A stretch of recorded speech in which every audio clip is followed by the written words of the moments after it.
Trustees, we're going to check for quorum. Trustee Goose? No. Trustee Nanziata? Trustee Nunziata present. Thank you. Trustee Pei? Present. Thank you. Trustee Rajakulasingam? Trustee Sriskandaraja?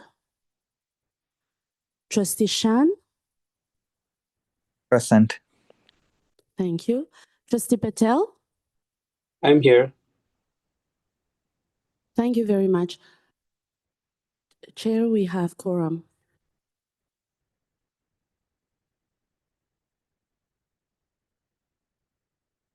Oh, and Trustee Laskin is in the room with us.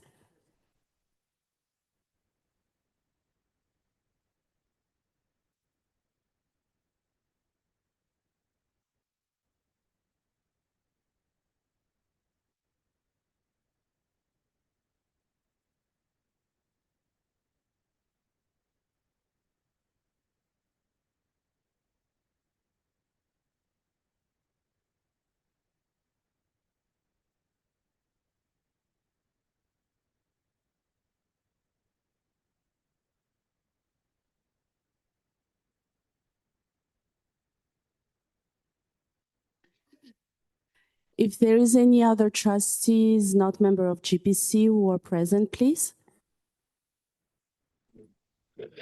Dennis Hastings.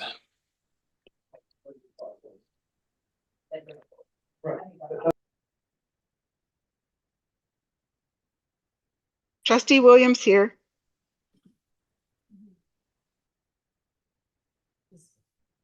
Trustee Dawson present.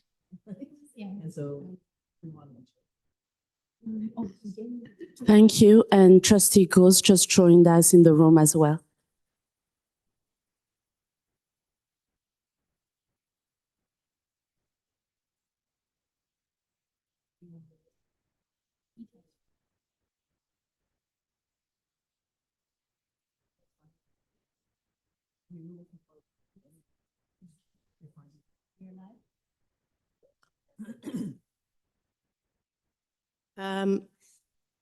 Thank you, everyone. We are at time. We have quorum, and so I'm going to call the meeting to order. And we're going to start with the acknowledgement of traditional lands. So we acknowledge that we are hosted on the lands of the Mississaugas of the Anishinaabe, the Haudenosaunee Confederacy, and the Wendat. We also recognize the enduring presence of all First Nations, Métis, and Inuit peoples. Miigwech. So happy New Year, everyone, and welcome back. It's Wednesday, January 8th, and this is our first meeting back for the year 2025.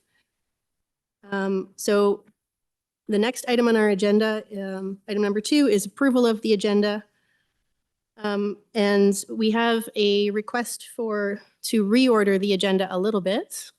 In that we have our student trustees here to speak to item 5.4, student leadership.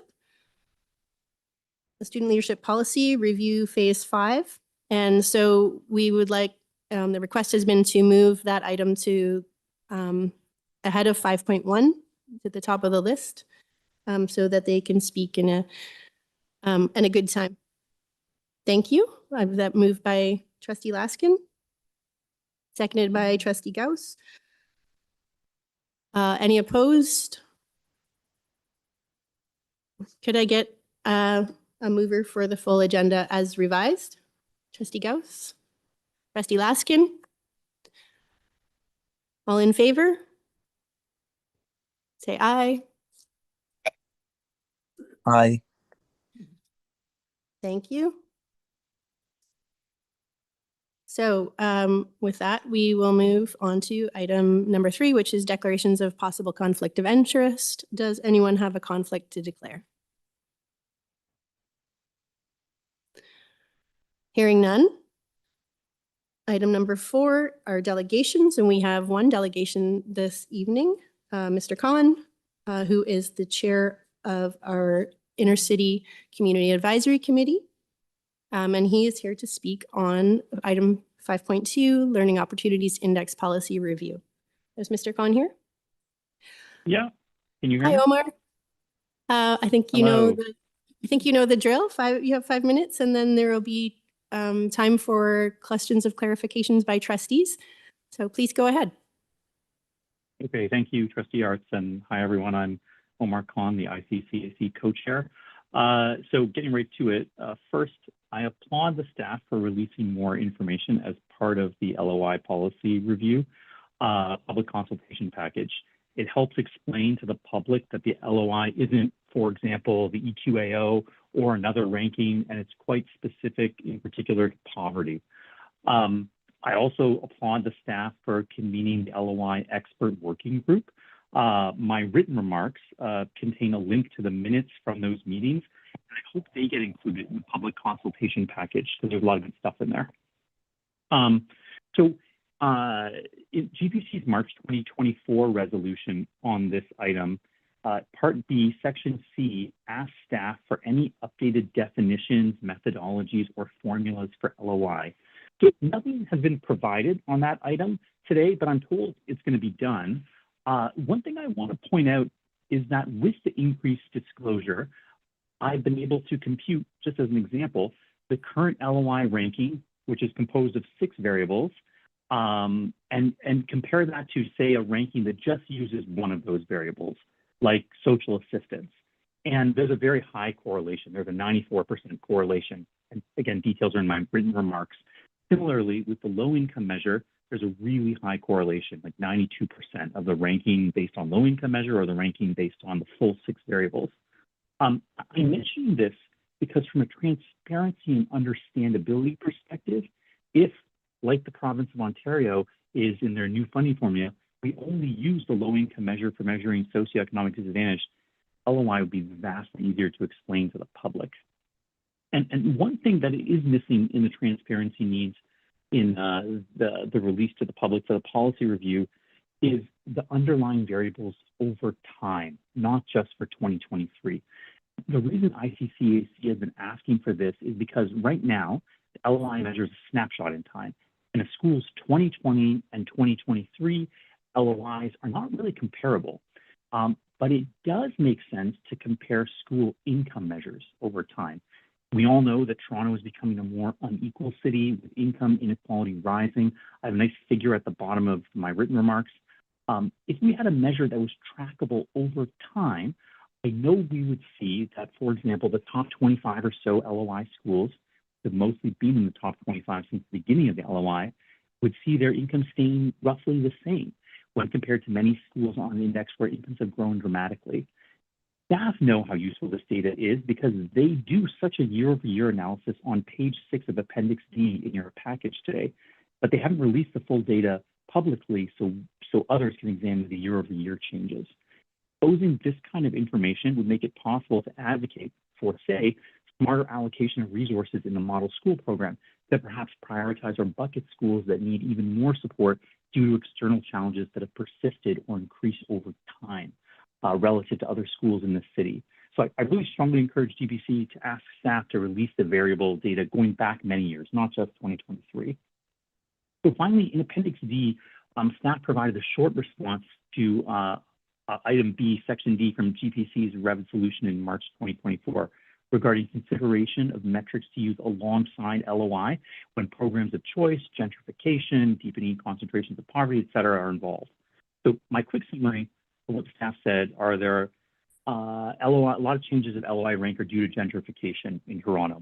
I agree, gentrification is part of the story, but we at ICCAC think there's more going on.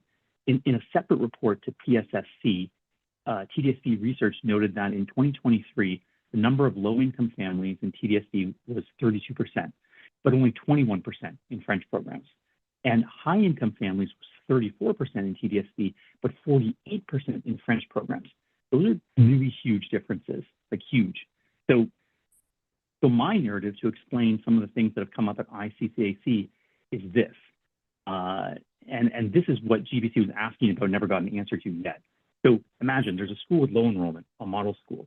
TDSB introduces a program of choice to increase enrollment, luring back higher income families from the local catchment who were sending their kids elsewhere.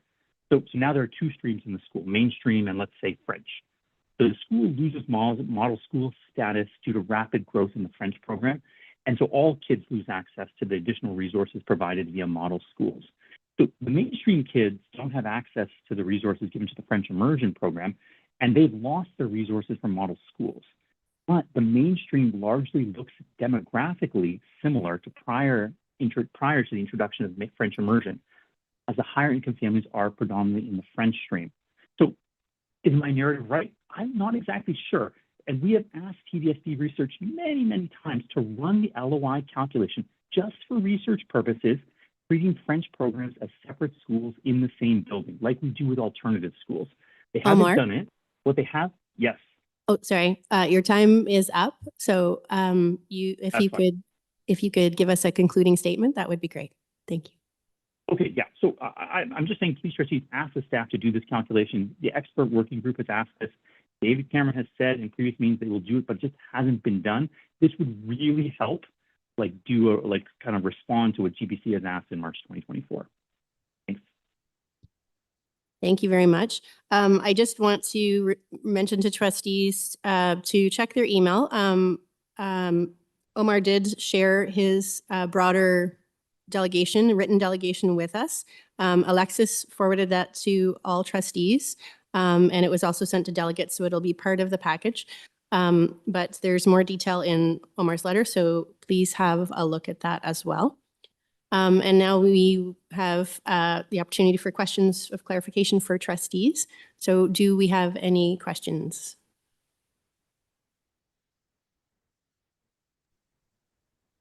I don't see any in the room. I can't see people online. Hastings. Oh, hi, Trustee Hastings. Go ahead. Thank you very much. You were mentioning of the movement or march of students away from our system. I'm sorry, I'm a little dense there. Could you explain a little bit more on that? I realize that you sent out the your blurb to the rest of us, but I'd like to hear it in your own words, if you may, please. Yeah, sure. So what I meant by that was what you might have is a school, local school, where people from the local catchment, where maybe gentrification is happening, they aren't sending their kids to that local school. Maybe they're doing optional attendance elsewhere. Maybe they're not sending their kids in the system at all. Maybe they're using a different system. And then, but that school has maybe lower enrollment. Like there's space available in the school. Like it'd be great to have more kids at that school. So, and this narrative I'm giving you, I think applies to a number of schools, but the school that brought it up to us at ICCAC years ago now was Blake's Junior School. And what they saw was that when a French program was offered in the neighborhood, more families from the local neighborhood came to the school. And that's good in itself, but the problem is that Blake was receiving model school supports and has a concentration of like lower income families in the neighborhood, especially because there's a large like Toronto community housing population that go to Blake. And so the point here is that I'm glad those families are coming to the local school, but you sort of have two programs in that school. You have a mainstream and you have like a French program, right? And these kids are like pretty separated for a lot of the time. And yet, because of the way we calculate LOI at the school level, the higher income that we see in French, which TDSB research has shown, like time and again, that's true, is pulling up like the LOI, sort of like making the LOI rank lower for that whole school. But it's not necessarily like these are still two separate programs. So I guess the point is that it's good we're getting more kids to come back to the school, to come to their local home school, but we just need to think about like what are the unintended consequences of that. And that is why GPC in March 2024 asked specifically that question, like what are some other measures that could be used to kind of like see what's going on when gentrification is happening quickly, when programs of choice are introduced, like that might complement LOI. So there's been no response, at least in this status update from staff. So I just really implore the trustees to like keep on that one, because we're seeing this across the city. This is going to happen, whether it's through programs of choice or rapid gentrification.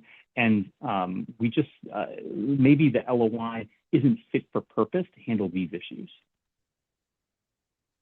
Thank you very much. Do we have questions from anybody else?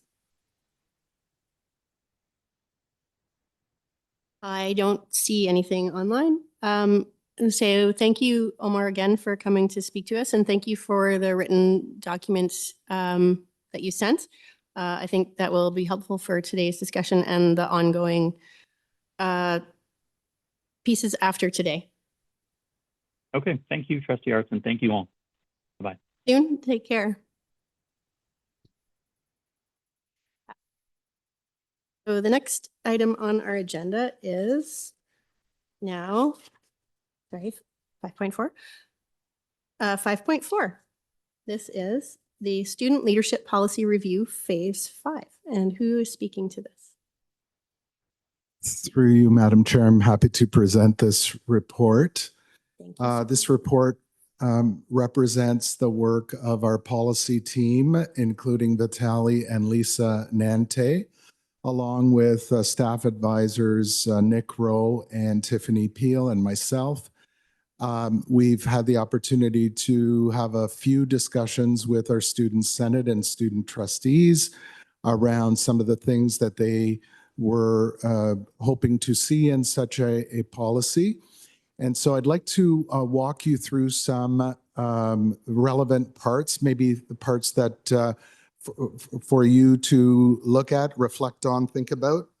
And so first of all, I want to draw your attention to the first objective under Section 2, that we are really hoping through this policy to get equitable representation of the student body in our board throughout this very large board of 238,000 students.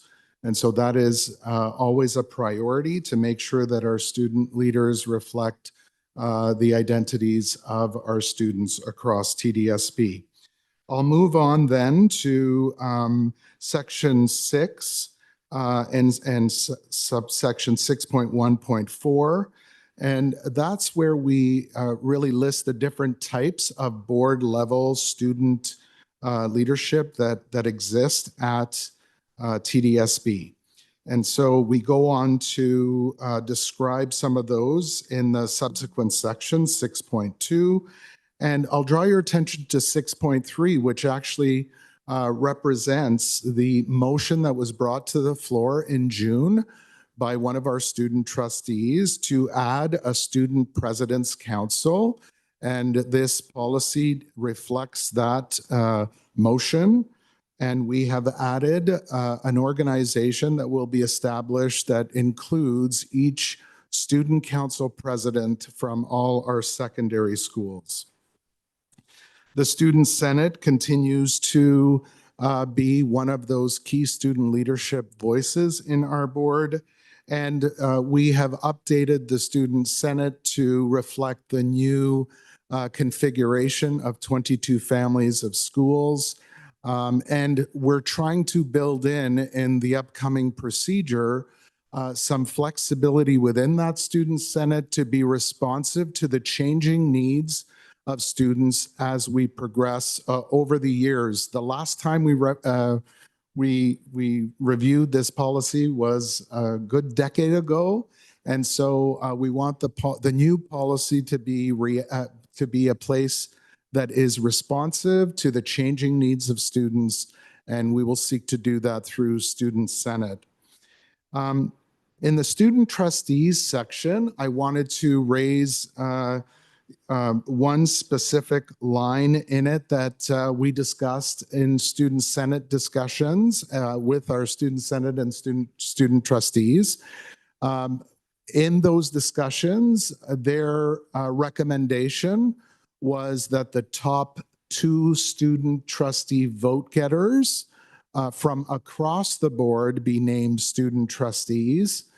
And in discussions at Executive Council and with Student Senate, we talked about things like the history of student trustee elections over the past few years, and the fact that some years or over time, we tended to see a large number of student trustees from one LC, previously the 4 LCs, and there seemed to be a dominating LC that was represented over time. And so with the new structure, we thought that an Executive Council's recommendation is that 1 student trustee be elected from each LC as opposed to the top 2 vote getters.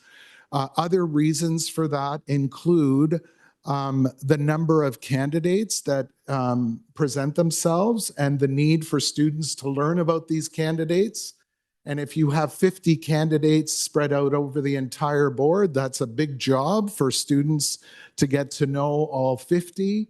If they are divided in 2, they only have to learn about, let's say, 20 to 25.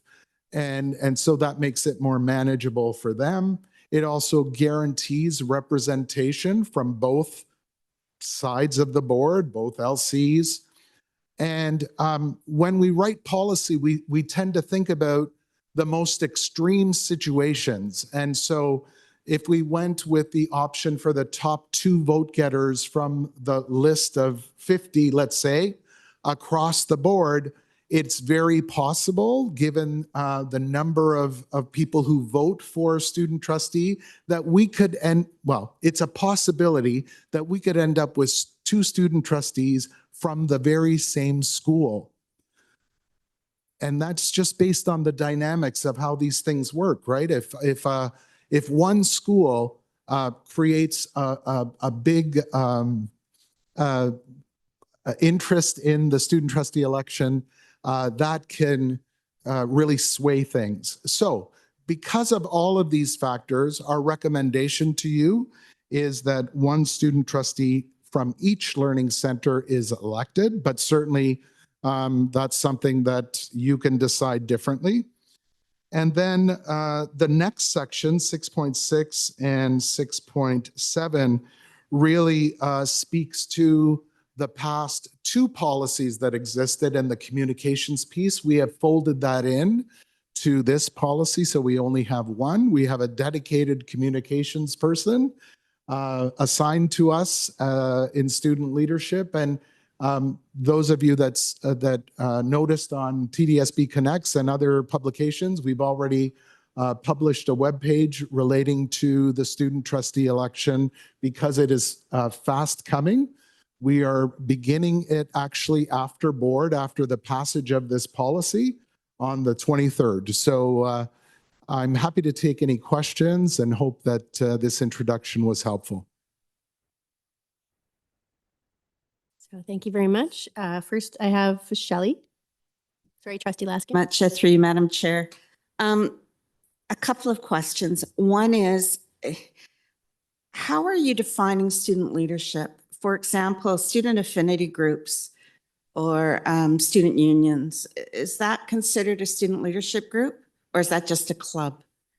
I'm trying to understand through you, Madam Chair, to staff. That's a good question, Trustee Laskin. I think different groups in our schools take on different roles. And so we recognize that in some schools, student affinity groups provide leadership opportunities for sure, as do other clubs.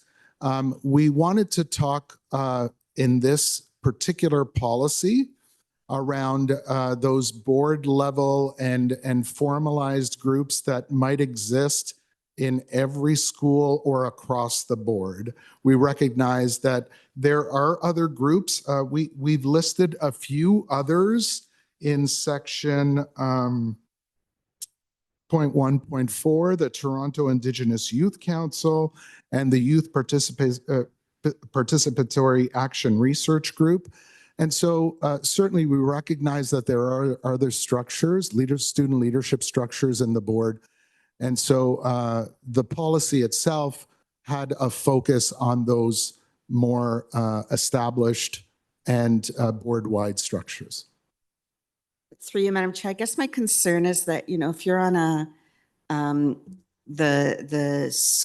school, the sports council or the music council, that they're somehow not seen as student leadership opportunities, that you're only dealing with the governance overall structure. And I think that schools provide many, many, many opportunities for student leaders.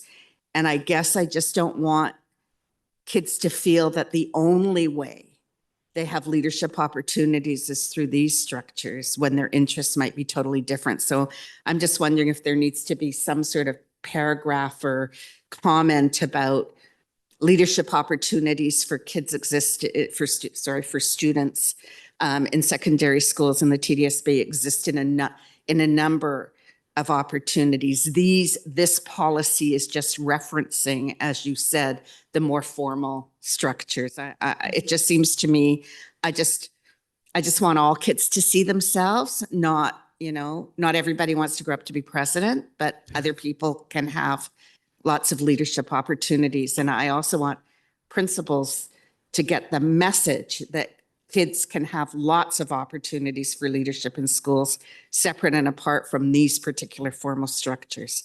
I'm just wondering through you, Madam Chair, if the staff can consider that. Through you, Madam Chair, Section 6.1.4 currently reads, the TDSB has different types of student leadership groups, including but not limited to, and there's a list there. We could certainly amplify that section to be more inclusive of other leadership opportunities that our students have access to. Thank you. We'd really appreciate that, because everything that's listed here is still on the governance side. Okay. My other question is, there have been different years with student trustees where they actually take a formal role on a committee. During organizational board, student trustees are appointed to committees. That has not happened in the last little while, and I'm wondering why not. They don't have a formal vote, but for example, student trustees can put up their hand to be on governance, or a student trustee, and they're considered a member of that committee. And because right now, without that kind of formal, they're on a committee, they just come to board meetings and I'm just wondering, obviously I would leave that up to the student trustees, but it seems to me part of this policy should be the appointment of student trustees on board committees. Through you, Madam Chair, to staff, was that considered? Because I know for a long time it's happened in the past. Through you, Madam Chair, that was not part of our thinking as we developed this, but if this is the will of the Board of Trustees, I see it perhaps as something that the Board of Trustees would want to include as part of their governance structure. And so if that's something that the trustees want inserted, we could certainly consider that.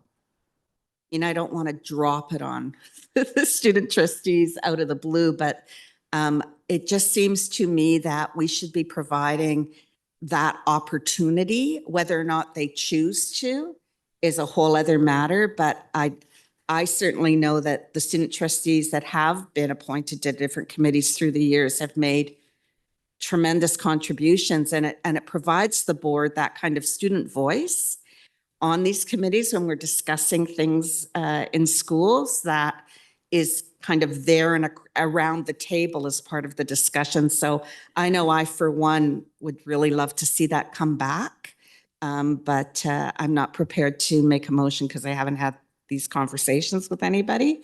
But I just personally think I'd love the contribution of students on all our committees in a formal structure. Thank you. Associate Director Sriska wants to comment on. Thank you very much, and through you.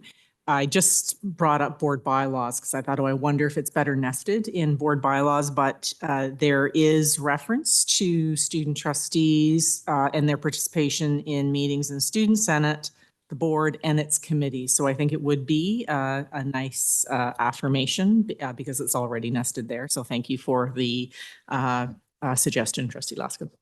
No, thank you very much. If it's already in the bylaws, then maybe it's just been an oversight in the last couple org boards, but I'd love to see it come back because I think the whole point of student trustees is to provide that student voice. So thank you very much. Awesome. Do we have any other questions? Student trustee Bill. Thank you very much. Through the chair, I'd like to echo the pieces when it comes to the idea of committee. I personally, as a student trustee, come to committee voluntarily, and I come to as many as I possibly can. It's for sure and very much an immersive process. And I've learned that committee is really where a lot of the work, the legwork comes to before you go to board. So I would echo that particular sentiment. Talking about other pieces when it comes to the current policy that we have before us, I have particular concerns when it comes to pieces of the student trustees' role in context, when it comes to the combination of the student president's council and the student senate, referencing pieces of 6.21, I believe. It basically talks about the idea of the student president's council, but it talks about pieces that don't include the student trustees. So in that particular vocabulary, just to add student trustees next to that, just to make sure that they are included there. Oh, sorry, 6.62 and 6.32, yes. Additionally, moving towards 6.2, or actually I can have staff address that particular piece if that would be a possibility of consideration for 6.62 and 6.32 to add trustees next to student senate. Through you, Madam Chair, we will make those additions to section 6.3.2 if Vitaly is on with us, to add next to student senate and student trustees in 6.3.2, as well as 6.6.2 to add after student senate and student trustees. Thank you. My other comment / request ties into 6.5 under student trustees, in particular 6.51, and it references the idea of student trustee elections. And as we move towards the learning center model of 2, the idea of picking one student trustee from each learning center. This particular piece is one that I'm extremely passionate about, having traveled and visited schools that are very high on our current LOI index. And those particular schools, based on the new learning center structure of 2, some of them fall under schools that are very affluent in comparison and in context. So for example, I would reference a school like Westview in comparison to a school like my school, which is William Lyon Mackenzie CI. In placement on the current LOI index, Westview is much higher in terms of need in comparison to William Lyon Mackenzie CI. However, with this particular piece in the current policy, those particular schools would be competing for each other for one position as student trustee in comparison to the 2 that's normally available, and competing based on whoever gets the most votes overall. As a student trustee that's been elected twice based on complete student autonomy, I'm very much experienced within the election process, and I find it hyper involved with this particular piece, and I find that it kind of neglects the pieces of equity and the pieces of context within particular schools.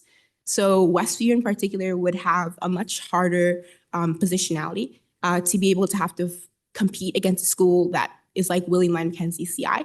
And I feel like the idea of basically only having one position open to them, regardless if that school at Westview and that school at William Lyon Mackenzie CI have the highest votes overall across the board, those two students would not be able to win together. In comparison, they'd have to win against another learning center. This particular piece is also echoed by the Student Senate and my fellow student trustees. And I would ask for that to be changed to what's currently occurring in the past election, basically versing students that are in your particular learning center, and then the top 10 or so will be able to move up in comparison to having them verse in those learning centers overall and then move forward afterwards.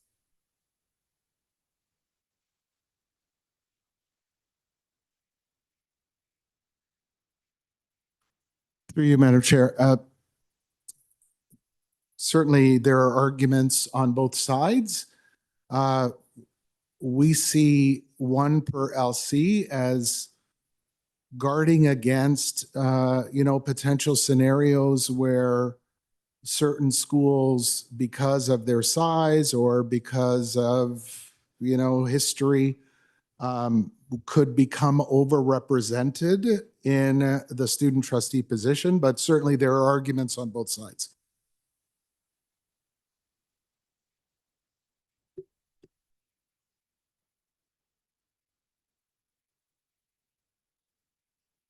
It's just indicating I saw Trustee Laskin hand. Yes, I don't, sorry, we're still on Trustee Bell's time. Oh, yeah, so I guess that's just the piece that we were very concerned about. And we did echo it to staff in terms of not having this particular piece included in the policy. But I see that our voice was not in particularly used in this particular context, even though it was used in a lot of the other pieces across the policy. However, it's a very big concern for us when you're putting individuals and students to try and win a position that's very much aspired for a lot of students within particular leadership pieces, and you're limited based on where you live. And if you live in, no matter which neighborhood you live in, which learning center you live, your experience can be very much vastly different. And you shouldn't be limited to the amount of positions that you're able to go for based on where you live, because social economics can be completely different. I'll yield my time. Okay, thank you. Before we go to second questions, or second rounds of questions, does anybody else have questions about the policy? Seeing none, Trustee Laskin, go ahead. Thank you very much. Although I hear my colleagues' points, I don't accept that. Every single school is different, and I'm assuming people are voting for the candidate and their platform, not necessarily the school they're from. Trustees are elected geographically, and I really like the idea of one from each learning center to make sure there's at least that level of representation as opposed to two schools that could be directly next door to each other. So I think that also provides an obligation for the trustee, student trustee, to learn the schools within their learning network, and it provides better representation overall. So I really like this change, although I do understand the competitive point of view. I think one from each learning center more aligns with the way trustees are elected in terms of geographical representation. So I'm not supporting a change as current. Thank you. Thank you. We have Trustee Shan. Thank you. Through you, Madam Chair. Have you looked at the data of where the students are elected from over the last? Is there a problem that's identified that's going to this change? I do understand geographic distribution and having elections based on that, but it is only 2 positions. It's not geographically feasible for students to be expected to represent half of the city in a way. It's more thematic leadership that we've seen from student trustees as opposed to geographic representation. Though it's easier for you to visit schools in a half of the area than other area, but I think we've seen from trustees who have come, student trustees who have come forward, it is a particular passion around issues that they champion as opposed to regions. So while I understand we get elected regionally, because it's only 2 positions, and also the dynamics of collaborative leadership. When you have 2 positions selected, nobody's running against each other. Everybody could potentially be seen as working to help or working to differentiate themselves as opposed to running against each other. Though, you know, in real political sense, you're running against each other. But when you have 2 options, you know, we've seen that in places where you elect regional councillors, there are 4 of them that are elected, 2 of them are elected. The dynamics of elections and things change a little bit more than something else. I just wanted to know if there was a problem identified, and if the problem of identification of certain large schools dominating over time has been identified statistically, or is it an anecdotal thinking around it? If it has been identified, if there's lower participation in certain areas, maybe there's also benefit to looking at how do you increase participation from areas that haven't had student trustees represented in the past. So I know that's a bit of a commentary, but I would like to hear some response from staff on that. Thank you. Through you, Madam Chair. We did note this last year when we looked at the geographical areas that a number of years of student trustees had come from. There was one LC out of the 4 where there was what we would say overrepresentation, not proportional, like disproportional representation from one of the 4 LCs. And so this entered into our thinking as we looked at the different options available and thought that it would be, and we've always wanted to encourage as much diverse representation as possible on in our student leadership vehicles. And so this was part of the thinking that went into the recommendation, along with, you know, that policy thinking, right? You're always looking to the most extreme example to test a policy. And again, if we did go to the top 2 vote getters, the way the dynamics work in these elections, could see one school with a really high student population elect 2 student trustees. And so we thought that of the 2 options, this would be the one that we would recommend to you as staff. Thank you. Through you, Madam Chair, I do get the concern. I do think that if there's real concern about one school with high population electing 2 trustees, I do also see a concern about 2 schools with high population in each of the ward electing the 2 student trustees as well. So that is a problem that we'll have to deal with in multiple ways than one. So the problem of population-based engagement and how smaller schools can be more active participants in some of these elections is something to just look at. Now, when would this be reviewed, if it's going to be reviewed as to whether this is working well or not? If this change is creating concerns, when is the time that this could be reviewed? For you, Madam Chair, the regular policy review cycle is approximately 5 years. If one way that we could do it is to take it out of policy, put it in procedure that allows us to review on a more regular basis, but then it becomes a staff responsibility. So unless we can shorten the review cycle in any way. Thank you. And through you, trustees can change the policy cycle of a policy in conversation with staff, and we would change the timing. The regular review cycle has been moved to 5 years, and we'd be pleased to share data on an annual basis to trustees so that you are seeing the impact of this policy change in a goal to increase equitable opportunities for students within the board. Thank you. Okay, Thank you very much. That's it for me. Thank you. Thank you, Trustee Gauss.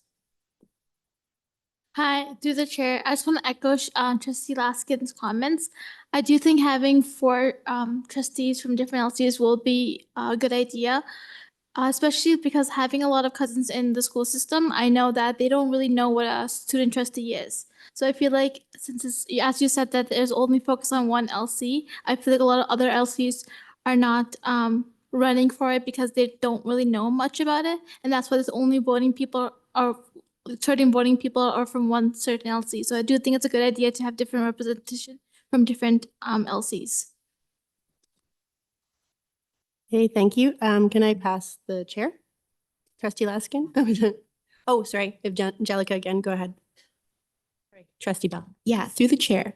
I understand my colleague's sentiments when it comes to the idea of geographical representation and student leadership.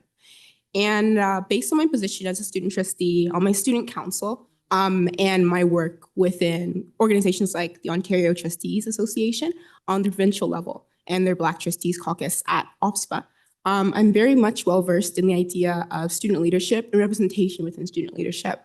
And tying into that particular sentiment, it's important to understand the positionality of Student Senate.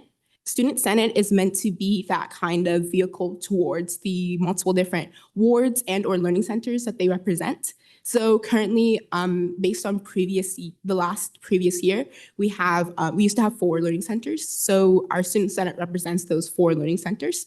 And that particular voice is meant to basically empower the current student trustees that were elected on the board level. So when it comes to the board level, the idea of those particular students saying that we want these particular students to represent us on the board level, and they're the ones that got the highest number of votes to represent all students overall. The Student Senate, in comparison, is meant to represent those particular students in those particular wards and or learning centers.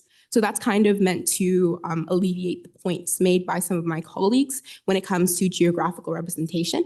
So geographical representation is prevalent within student leadership here on the board level based on the utilization of our Student Senate when used correctly. In comparison, student trustees are meant to act as the vehicle on the board level, representing overall board leadership and interest for students that were voted. And that particular piece is meant to echo that. I think it's also very important to understand that there's multiple different ideas of representation. I can speak on behalf of pieces like the student trustee position and the student senate. I can echo the fact that social economics is one that is lacking within representation on the student senate and student trustees. And I can also echo the fact of creed and even the ideas of race is also underrepresented on the student senate and student trustee level. I'm only one of 2 Black student trustees, women student trustees to ever hold the position. And I come from a learning center that used to be prevalent in the student trustee / student senate election periods. But when I ran, I was definitely not someone that was represented in student leadership here on the board level. So I'd like to understand the fact that even though geographically you might have concerns, the student senate is the one that is meant to alleviate that particular piece. In terms of the student trustee position, it's meant to alleviate the overall piece. And there shouldn't be any limitations based on your postal code / learning center that doesn't allow you to be able to enter the student leadership position overall. So I just wanted to ask to staff, after my preamble, to ask to staff the idea of whether or not it will still be consistent where those 22 at minimum students will represent individuals on the learning center / ward level in comparison as well. Through you, Madam Chair, we've had some really good discussions with Student Senate, including over the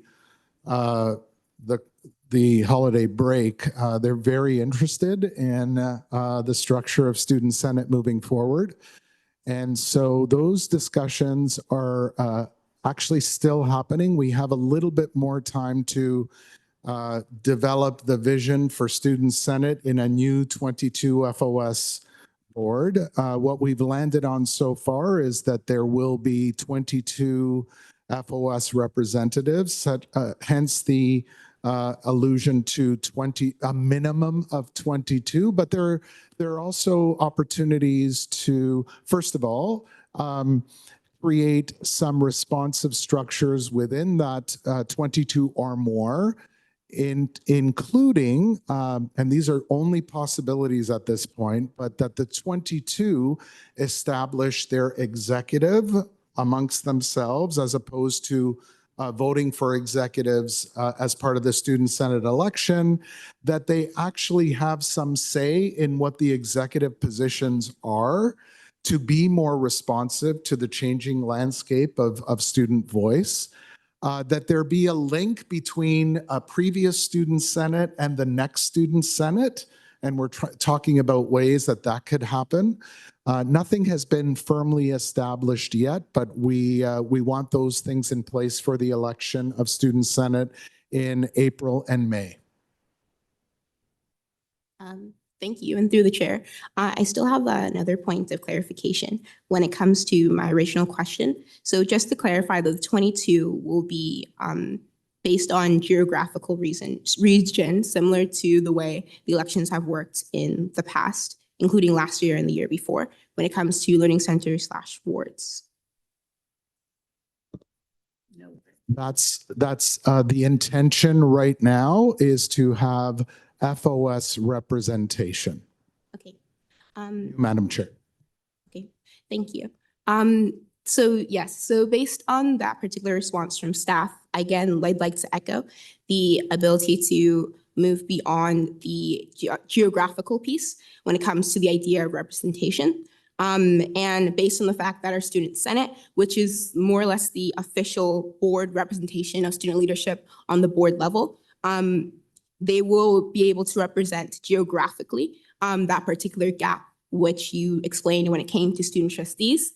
And then and the student senate and my fellow student trustees and the students that I visited across high LOI index schools that just so happen based on their postal code are coupled with schools that are very much lower on the LOI index or are schools that are not at high risk in comparison. That the idea of student trustee should be a position that's open to all students, regardless of postal code.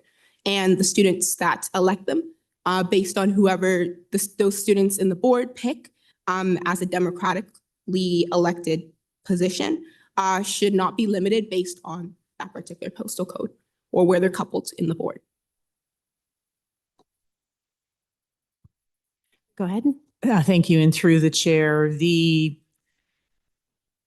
methodology for student senate and the policy statement to represent all family of schools really was part of the consideration in regards to student trustees and the equitable access to a leadership opportunity wanted to be emulated, particularly when we saw the pattern of consistent representation with 1LC.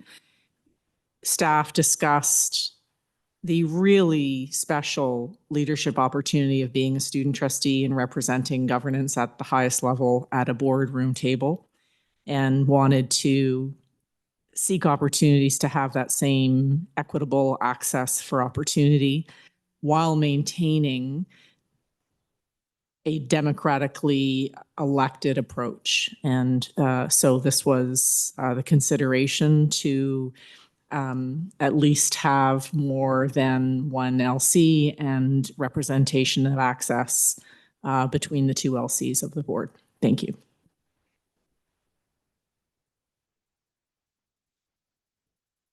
Okay.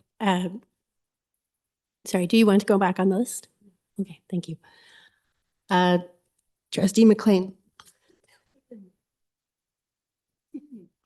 Thank you, and through the chair. I don't find myself sitting on the fence too often in my time here, and yet I find this to be really an interesting little debate. I don't think that we can have electing 2 of 73,000 secondary school. I don't think we can do that on a geographical. I don't think electing 1 from one half and 1 from the other half suggests that there's some sort of balance, and having 1 trustee from one half of the city doesn't create us that. So initially, I guess my question is for staff. can you be a little more specific about how disproportional these, like, I'm really trying to understand how big the problem is we're trying to solve is. Like, if we're finding that the same secondary school is sending us, or the same particular area is sending us all of our student trustees, then maybe we have a problem that we need to address. If it's just a slight disproportionate in how the math should break over time, then maybe it's a problem that that doesn't require a solution. So can you break it down a little for me and try to, so that I can better understand how big the problem this is that we're trying to fix? Through you, Madam Chair. I don't have the exact numbers, and I certainly can get them. I think that was one factor, though. And I think we considered other factors that might lend themselves to kind of one arrangement over the other. And I think the other factors were, along with that blip in one of the 4 LCs that had more representation than others over time. It was, the practicality of, for example, students looking at all the candidates that might have been spread out over the entire board, that could amount to, and there's really no way to predict how many candidates would present themselves. But, to consider the candidacy of, let's pick a number, 40. It would be easier for them to consider 20 if that were the case, if the distribution was fairly even. Again, I described a potential scenario. When you look at the data around the number of electors for any student trustee, that number is a fairly small number and could be highly influenced by a big school that creates a big amount of excitement for the election, that gets a high number of their students. So that was another consideration in terms of how the voting has gone over time. We certainly did not want to limit anyone's access to the position, and thought that certainly because of these potential factors, that we could land in a situation where, again, in the most extreme circumstances, one school could elect both. And so that was something that in a policy we'd want to guard against. We looked at the representation of the current trustees that are geographical. One thing that we didn't consider, but that was raised tonight, was getting to know schools, or even having contact with schools. So for example, if I'm the school in if I'm the student leader in LC1 and I want access to a trustee, I know that my LC1 person is my go-to person as opposed to other configurations. So they weren't, I can't say that they were very complex considerations, but there were a number of them that we looked at and considered as, and certainly Student Senate had a view along with the student trustees, but when it landed at the staff table, these were discussed, and this recommendation was made, subject to your approval or to your changes. Thank you, and through the chair. Can I ask, is it possible in Trustee Weekly to get a more numeric breakdown of past history so that we could identify how big a problem where it is we're trying to fix? So that when this circles back to board and it becomes a greater, before it formally gets approved, if this discussion were to happen again at board, it could be it would have more data, and we could make I'm also reminded that this board has 22 trustees, and when we select our leadership group, the chair and the vice chair of our board, we have no requirements as to, theoretically, two trustees from Etobicoke could, end up representing the board. And that doesn't, create, the board has never found it necessary to create a scenario that said the city was divided in a particular manner and that the leadership had to come from particular and certain combinations were that, should be avoided kind of thing. Or certain representation should be encouraged. Although I do share the concept, the concern that has been shared that this becomes a big issue in a particular school and one school should elect, I would be uncomfortable with having one school's population, filling both roles simply because it became a really big issue in their school and not so much across the board. So I share the concern. So I guess at the end of my time, I'm going to remain on the fence until this and look to see the data and to hear from my colleagues and others. So thank you. Thank you very much. Now, next we have Trustee Williams.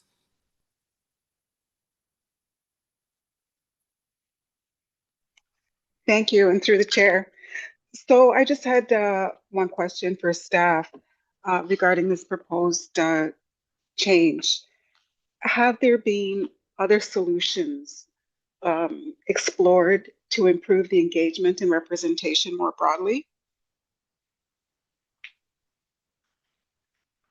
We are always looking for ways to improve engagement in both the election process and the presentation of candidates.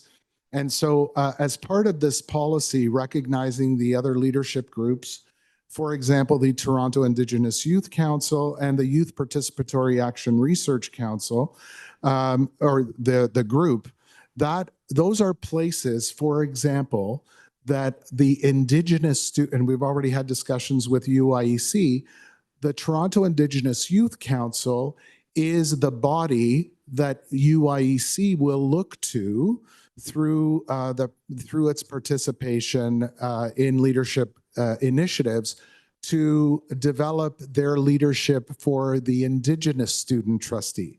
So there will be a closer tie, and we are looking at potentially representation on student senate, right? Minimum of 22, but that's another option to add somebody from the Toronto Indigenous Youth Council as a representative on student senate.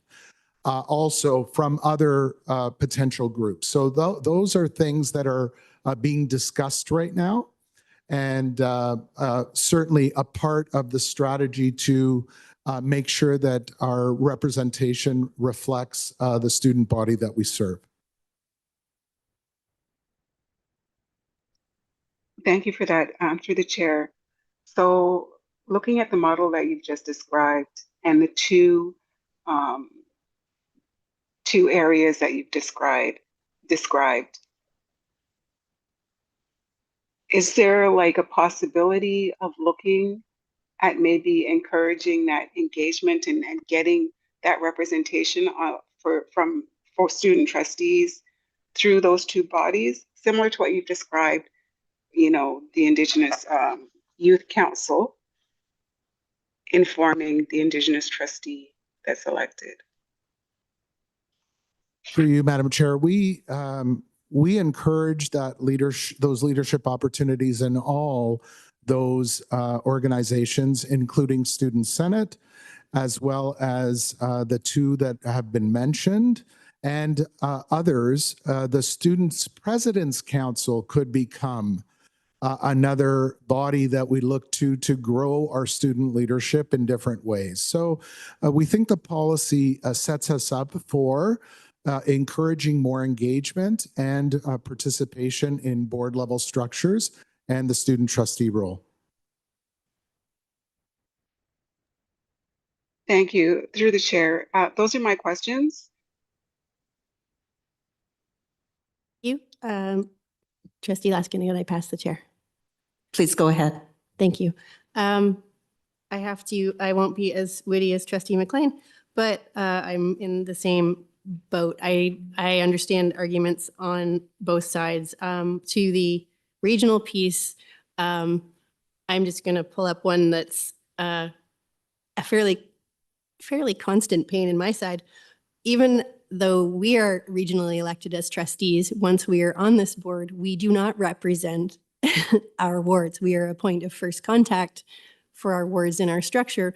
But once we are individual members of the board, we are one board that acts as a voice for the entire TDSB, all of the students and families in the TDSB. So I do not bring the issues prioritized from Beaches East York to this table. I take into context all of the students in the TDSB when we're making policy and program decisions. So I fully get the arguments towards ensuring broader representation. But as a student trustee, I also, in their the role that they're going to perform, I again would expect, because they are holding a trustee role, that even though they are wherever they are elected from, that they are representatives for the whole student population. So I don't have a solution for you. I do have some questions. I don't think that there's, one perfect way forward. Staff have highlighted some trends and issues that are concerning.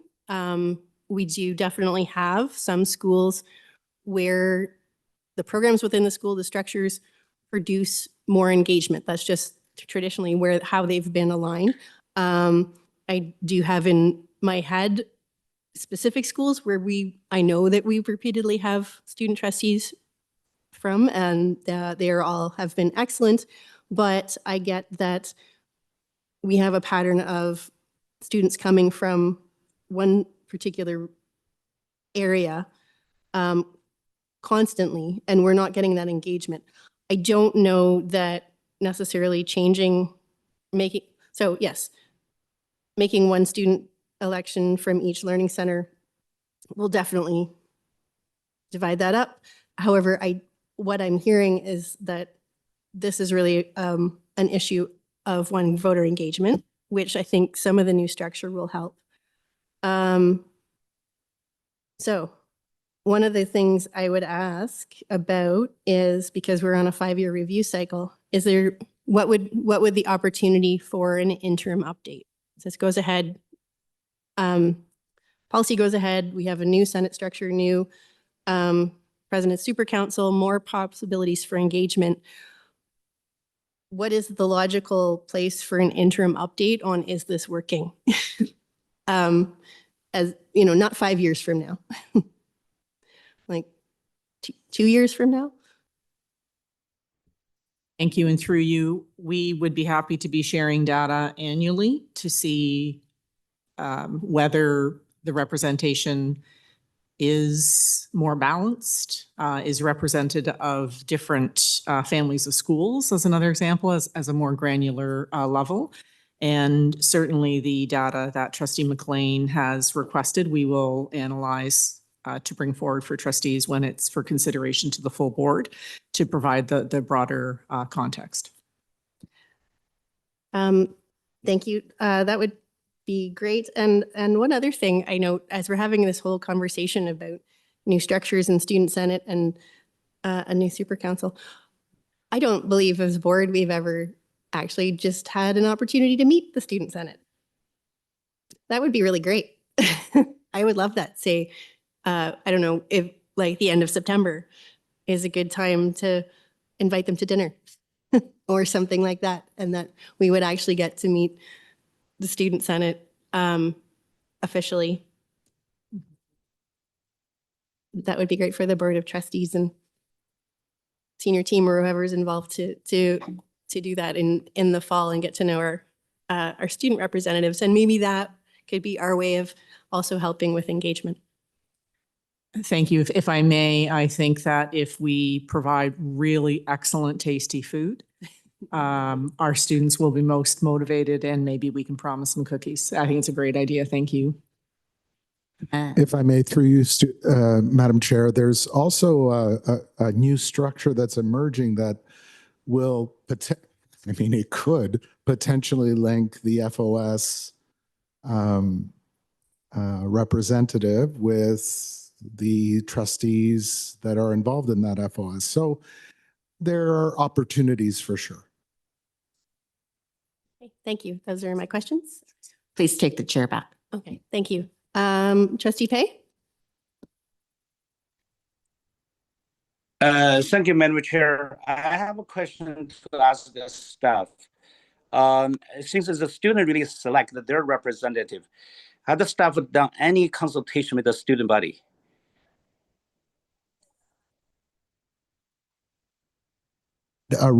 We have undertaken the regular consultation process for any policy with a focus on student groups.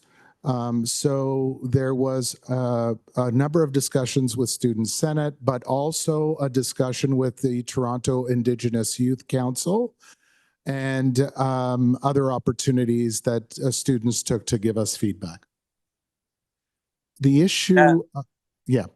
No, I mean, this election really is through the whole student, bodies, right? I mean, you just select a certain student group does not represent the whole desire of, of the, I think the overall student representation. So I would say we need more consultation on this. Also, I heard from student trustee saying that his postcode should not restrict a person's ability to be elected. I fully agree with that.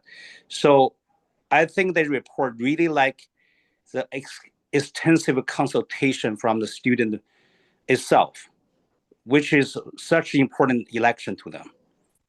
So that's why I really hope staff can take back the report and go back and do your work and do a comprehensive consultation with the student and make sure this is the majority the student really want. If you recommend, this two representatives from two different learning centers, now that's through overall democratic process. This is a really serious, undertaking. So I really hope staff can really take back the report and do the proper consultation. Thank you. Madam Chair, it's important to note that the consultation that took place and the ongoing consultation that's taking place with Student Senate are elected representatives. And so they do represent the student body, but all students have had an opportunity to comment on the policy itself through the online consultation. Yeah, so, okay, let me ask you through Madam Chair, how many students are really involved in the online consultation? Give me a number. How many students? I just need a number, simple number. We can go back and get that number. I'd have to check with the policy department in terms of the number of written responses. So I don't understand. We have the report in front of us. We don't even know how many people we have done consultation for this report. Then we make a decision based on unknown number of consultation. I'm very disappointed. Can anybody give me a number? How many, students being consulted on this one? What the response are they? If I may, thank you through the chair. Trustee Pei, please be assured that at all times, when staff present a report, it is representing very thorough analysis and due diligence on our part. That is without question. Executive Superintendent Negro has been engaging Student Senate, who represent the entire board through their leadership. I also want to reassure you that our consultation process as outlined has been followed. What's interesting when we're recommending policy statements to you is the many elements of consideration that we need to engage in, and of course you need to engage in. The goals of the multi-year strategic plan, the board's commitment to creating equitable access for opportunity, the Education Act, and the duties that it outlines in regards to the election of student trustees. What community members, students say as far as feedback in concepts. When we recommend policy statements, it is not frequent that we rely on a majority count of opinion, because oftentimes that won't be in keeping with our other elements that we must consider. One of the leading considerations that we discussed at Executive Council and is representative in this draft is the board's commitment to equitable access. So I just wanted to reframe your request in regards to the count of how many students were consulted, or perhaps even what they were recommending. An important data point, absolutely, but wanted to make it a bit broader for your consideration. Thank you.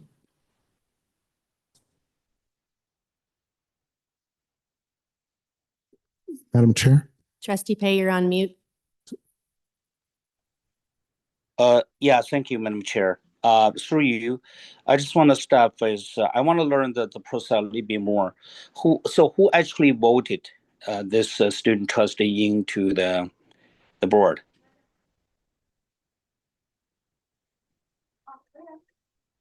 Through you, Madam Chair. Student Senate elections took place last year, as did student trustee elections.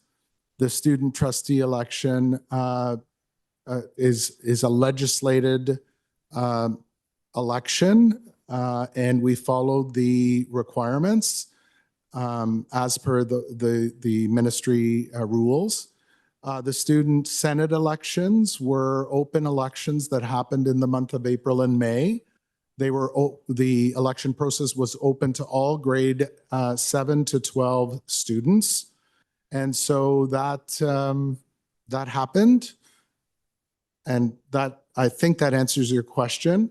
But getting back to the previous question on consultation, we've tried to be very transparent with you around the feelings of Student Senate, and you're hearing Student Trustee tonight talk about what was discussed at Student Senate in terms of their preference for the top 2 vote getters as opposed to 1 per each LC. And as a staff, we recommend, of course, what we have recommended, but the policy is yours and you can make the changes that you wish.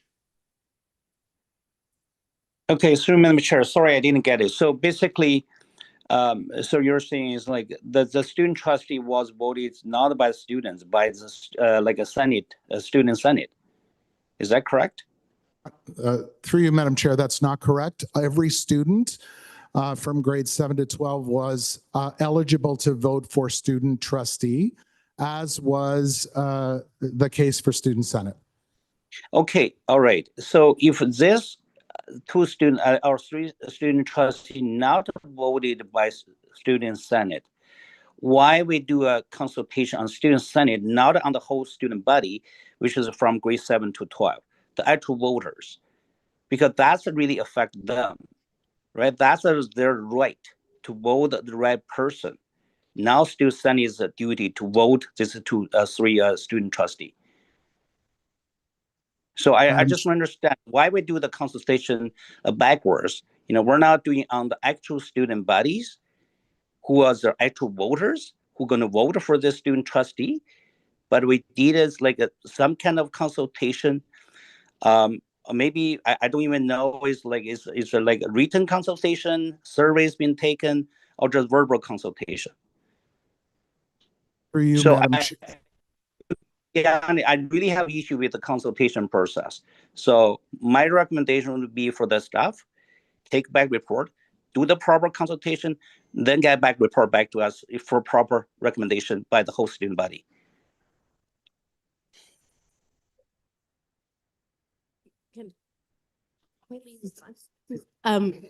So Trustee Pei, I'm going to ask Executive Superintendent Negro to redefine, to re-explain the consultation that happened and the different parts to it. By board policy. That follow the board policy. And I would ask when you're making commentary that you please do not add qualifications that impugn the work of staff. For you, Madam Chair, we followed for this policy the regular consultation policy process that is in policy. It was led by the policy department in terms of the consultation that happened. The policy was posted on our website as per all the policies that are consulted upon in the regular way. We did have a number of conversations with Student Senate and whatever other bodies were interested in making a submission. And so I mentioned Toronto Indigenous Youth Council as one of them. So we did follow the regular consultation process.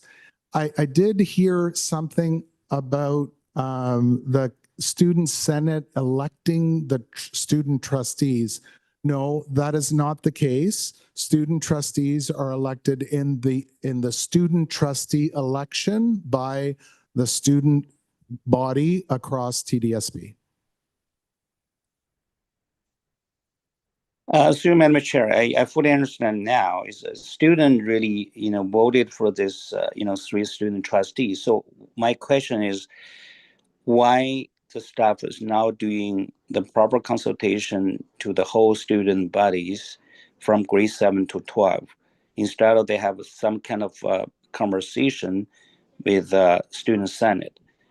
So I think the question is, we need to do some consultation with the voters, because the results presented or recommendation presented by the staff is going to affect the voters' right. So we're in the democratic country. We have to follow every single democratic process.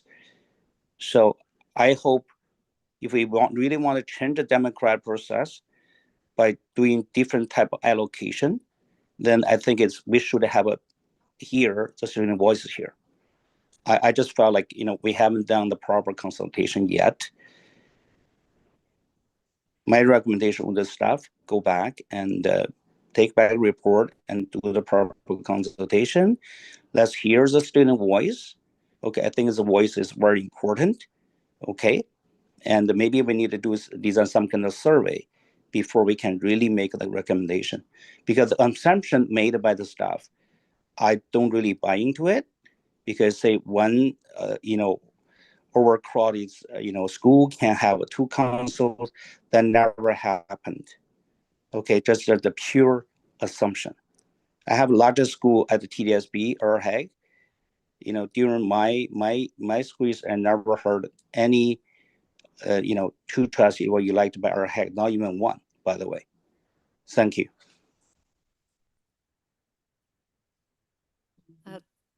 Associate Director, go ahead.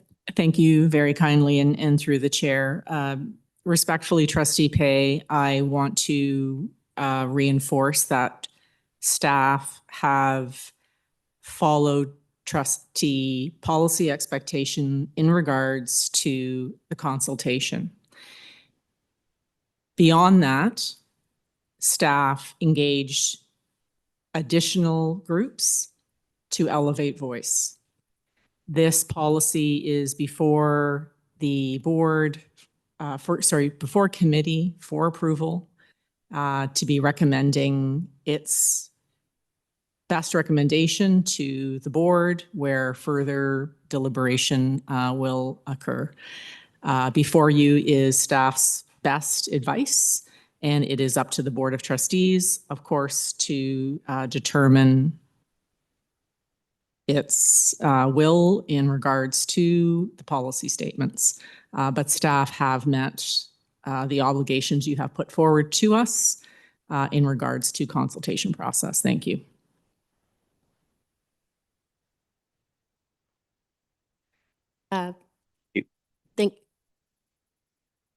Thank you. And next on the list, we have Trustee Patel.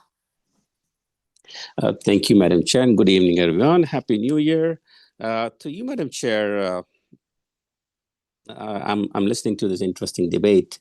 To the staff, why this policy has been brought forward? Is there any need for this, or is there a reason why we are looking into this policy? Through you, Madam Chair, the previous policy was dated 2010 and did not reflect the current needs of the board with respect to student voice. It didn't even reflect the current structure. So it was in dire need of updating. Thank you, and through you, Madam Chair, that's a good way to move forward. And I heard lots of questions about consultation process. And if I'm not wrong, student trustees are elected by students only, if I'm not wrong, correct? That is correct. And the consultation was widely done, from what I heard, through a regular process, which means it went to parents also. Is that correct? Through you, Madam Chair, parents had an opportunity to access and comment on the draft policy as per all the policy reviews and development procedures that we had. In this past 3 or 4 months, the mobile device policy was one policy that was being consulted along with this one. Thank you. And through you, Madam Chair, during the consultation process, how many students participated in this consultation? I need the definitive numbers, please.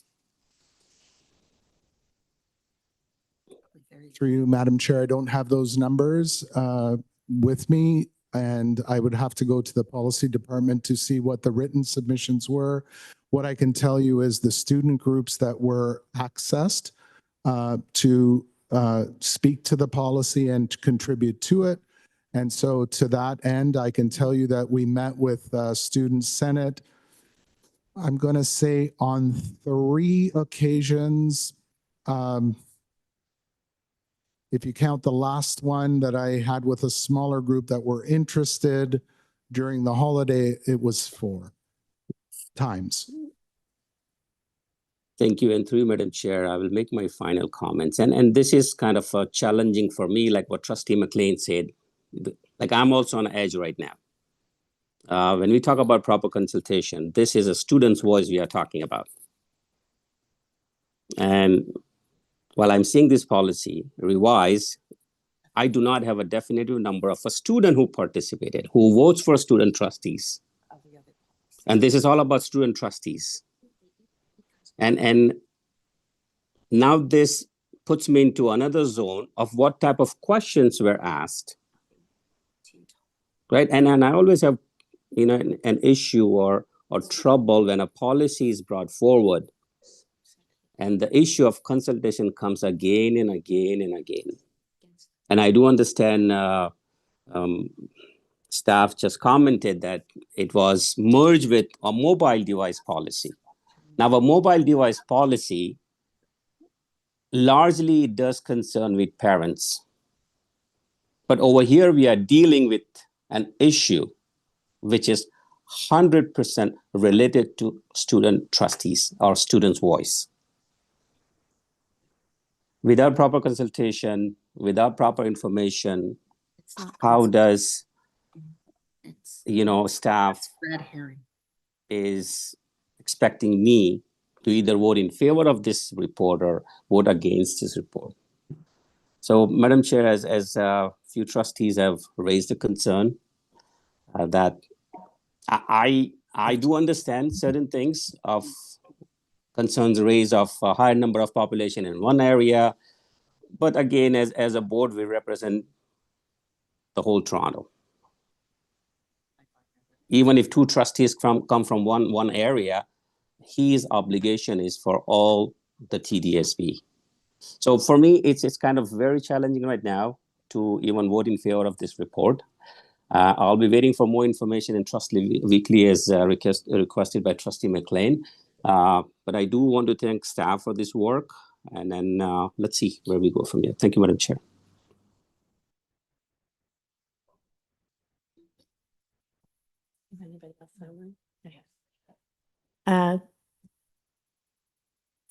Sorry, is that a hand up? It is? Okay. Trustee Bell, go ahead. And yes, through the chair, just to echo pieces of the concerns and questions that my colleagues / fellow trustees raised, the pieces when it comes to representation and the idea of that is one that was prevalent within consultations / conversations with the Student Senate. As a student trustee, I was a part of both those conversations directly with staff or those conversations directly with the Student Senate. In consultation between each other. And it is true that they were consulted as staff has referenced. However, it's also true that the Student Senate, along with my fellow student trustees, are collectively against the idea of having the student trustees voted in based on their learning center / postal code. And that particular piece is one that I don't see staff directly referencing often when it comes to this particular piece. And even though staff did consult us as students, our recommendation was to have it based on the two highest voted students in comparison. I know other trustees have asked in terms of a solution or potential way to solve this problem. And one hypothetical situation that trustees, that staff constantly kept referencing was the idea of a school voting in two student trustees from one particular school. From my understanding, attending conferences like the Ontario Trustees, Student Trustees Association conferences, that most to all boards have it so that it's usually only one student per school that's able to win overall. So instead of limiting it based on learning center, we could potentially propose the idea of limiting it based on school. So only one student can win from that particular school. That will allow the students across the entire learning center to be able to have the opportunity in comparison to where they live in this very vast learning center of such a huge board in comparison to just limiting it for their school. As a student, you're able to immerse yourself in your school community much easier than a learning center. And it would most likely be able to combat the idea of the geographical pieces because it'll allow that student to conversate with their student councils, their student committees, where they go to class every single day and represent that particular school well.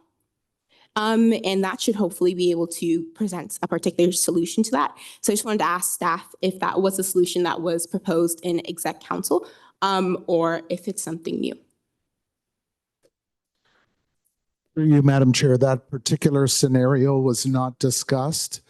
And so as I think about it, however, I'd begin to ask questions about how you might limit the candidacy of students in any particular school. Certainly, that's the type of discussion we would have when we were vetting any specific scenario. And we'd look to, again, those different scenarios that might emerge from any system of voting, right? Or any limitation, et cetera. So though we didn't discuss that particular scenario, again, I want to be clear once again that the advice of Student Senate was different than you see in this report. There's no attempt to hide that fact. I believe I've said it now a number of times. And so this is our recommendation based on the thinking that I believe I've described to you. And so again, it is certainly up to trustees to determine whether it's the top 2 vote getters across the board or 1 per LC or any other configuration. Thank you, and through the chair. So based on that particular response, a question that I posed to trustees and those watching / listening is the idea of whether or not student voice should override adult voice on a student issue. So that particular piece is what ties in directly to this policy because it's based on student leadership and student governance. Based on the consultations that you did, and you also highlighted that student voice directly contradicted key parts of this particular policy that's put before us today.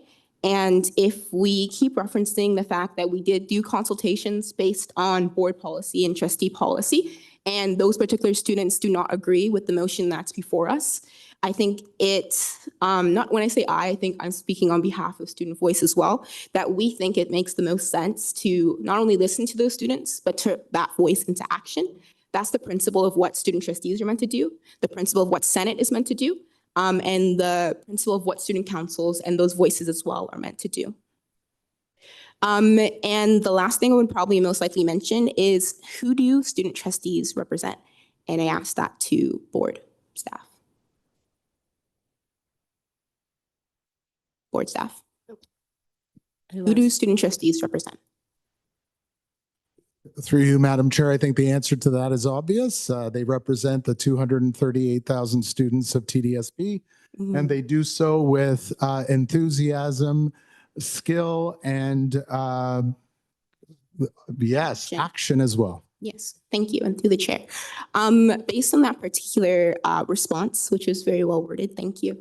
I and my fellow student trustees represent the voices of well over 235,000 students across the GTA/Toronto area within our particular school board. And when we come towards board, we don't speak based on our schools. We don't speak based on our learning centers, but we speak based on the board and the individuals that we represent. So that directly contradicts the idea of making representation geographical. And the idea of our 22 publicly elected student senate members, they are meant to act as the gap geographical. We are meant to act as the individuals that represent on the broader lens, very similar to how we reference the idea of the chair and vice chair representing trustees and students overall on the broader sense. And that's what we're meant to do. Thank you. Thank you. Trustee Laskin. Thank you very much, Madam Chair. Well, I am convinced. I am moving an amendment, please, to the policy under 6.5.1.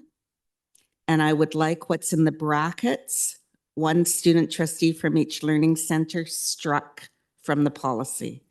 I think we can have this conversation all over again when the procedures on the elections come to the board. But I am striking it from the policy.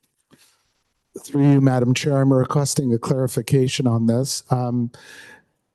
To strike it from the policy and not have specific direction at this point puts us in a bit of a situation for the upcoming student trustee election. We need direction on No problem. how to student. So I'm striking 1 student trustee from each learning center to 2 elected student trustees at large. And through you, Madam Chair, does that provide enough clarity to staff? Sorry, can you quickly send Andrika the wording on? Sorry, just to remove what's in the bracket on 6.5.1 and replace it with 2 words that say at large. Okay, so in the bracket, it says 1 student trustee from each learning center. And to replace that with 2 trustees at large.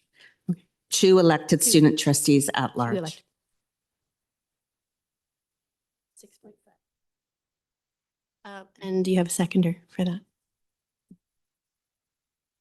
I can second it. Thank you, Trustee Patel.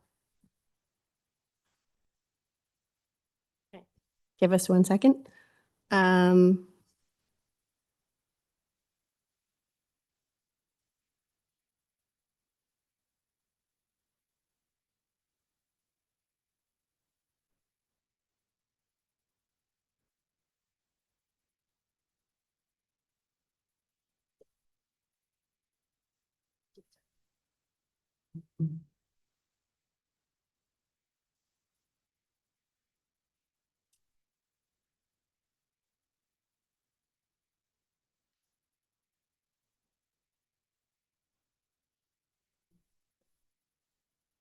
Okay, it's very small on the screen. Oh, look, it's getting bigger.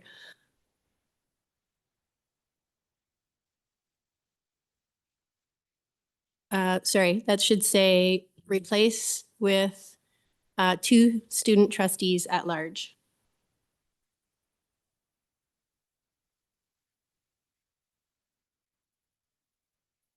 It says 2 elected student trustees already. Oh, okay. Okay, so yes, it's all right, it does.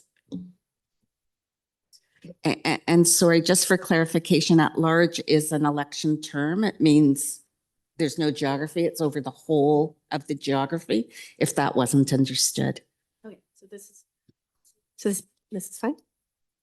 Okay, so we have an amendment on the floor for section 6.5.1 that the wording in the brackets, 1 student trustee from each learning center be replaced with at large. And so the effect would be that under 6.5.1, that the board will appoint 3 student trustees, 2 elected student trustees at large, and 1 Indigenous student trustee.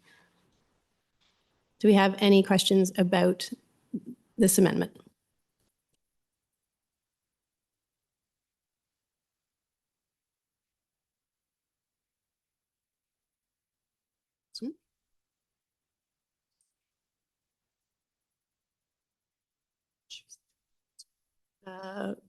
I don't see any questions in the room or online.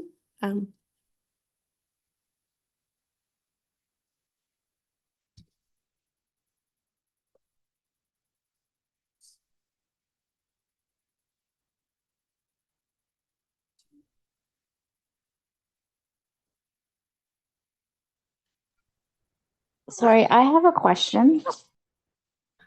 Yes, Trustee Siskandaraja, go ahead.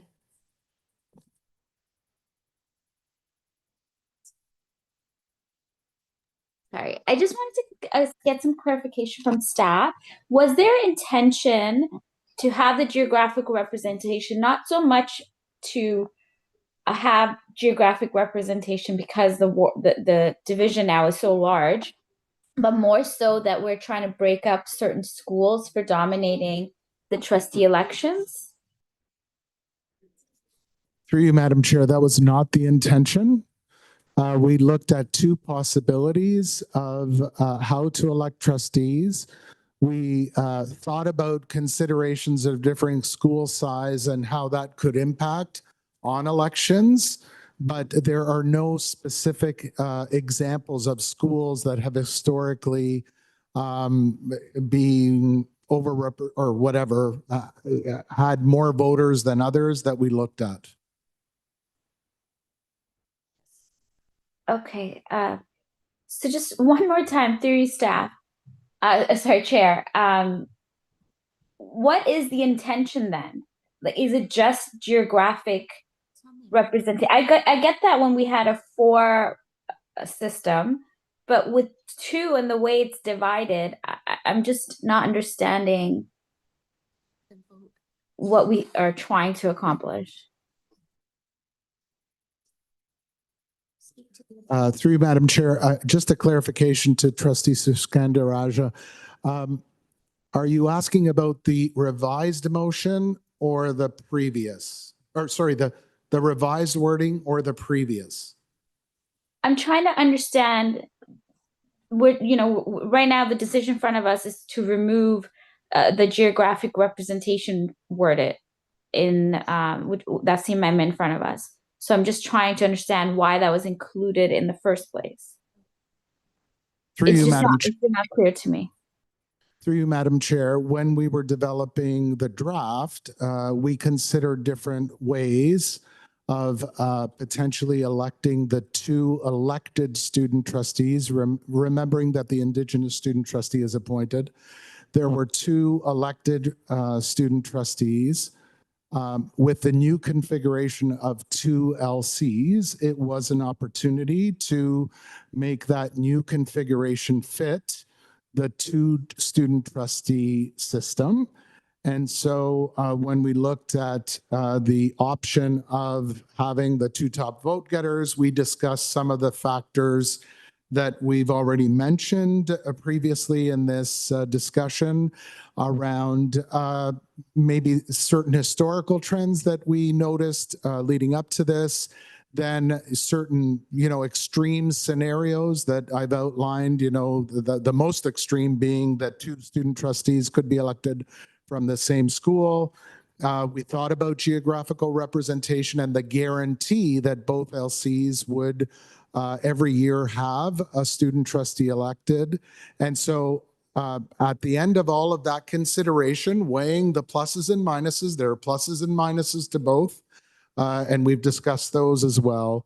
The staff recommendation was, as you saw it in the draft policy, and the discussion ensued. Okay, thank you.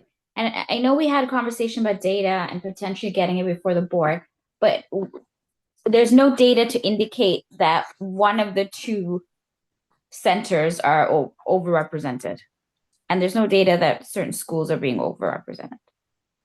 Through you, Madam Chair, we don't have any data on certain schools, but we did have data that we discussed last year around a certain LC when we had 4 LCs that had more representation than the other 3 proportionally over time.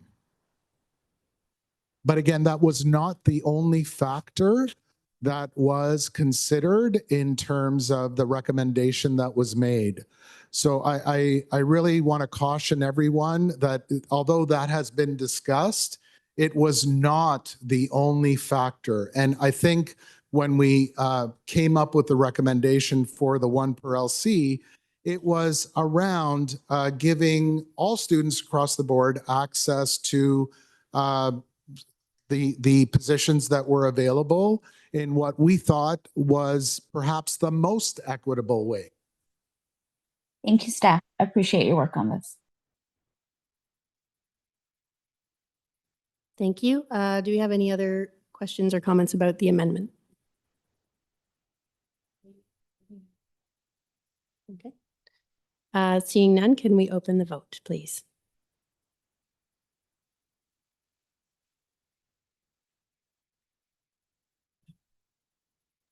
Trustee Patel in favor. Shan in favor. Just gonna Roger against.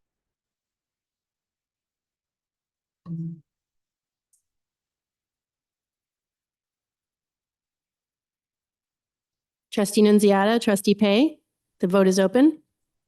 Trustee Nunziata in favor. Trustee Pay in favor.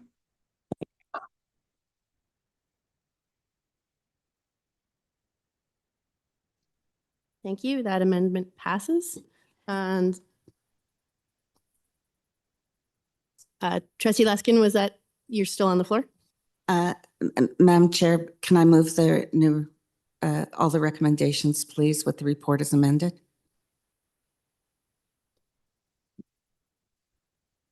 Okay, we had one more speaker on the list. I'm sorry. Sorry, Trustee Pay, you had your hand up again. Thank you, Madam Chair. Actually, I'm okay. Thank you. Okay, thank you. So we have Trustee Laskin has moved the report as amended. Do I have a seconder? Nunziata. Oh. Trustee Nunziata, thank you. And can we open the vote, please? Here's Kandaraj in favor. And Trustee Bay in favor? Shan in Nunziata favor. in favor. Shan in favor.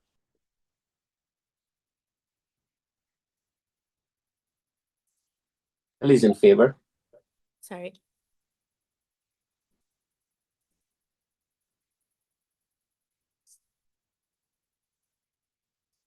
And that, sorry, and that carries. Thank you very much. So moving on to 5.1. This is policy P45, dealing with abuse and neglect of students. Policy review phase 4, status update. I believe, who's speaking to this? Oh, please. Thank you. I'll start. Thank you very much, through you, Chair. We're very pleased to be bringing this very important policy on dealing with abuse and neglect of students, policy P045. It has been a long time coming. You will see in the cover report that the consultation occurred in 2022. And on the report, you'll see a comprehensive nuggeted list of the changes, the thoughtful changes based on what we heard from community, schools, and very considerable consideration from Executive Council. It's my pleasure to be introducing Dr. Sandhu, our system leader for mental health and professional support services, to be speaking in greater detail. And I want to express my gratitude to Vitaly Plotnikov, our policy coordinator, who assisted very deeply with this policy. Over to you, Dr. Sandhu.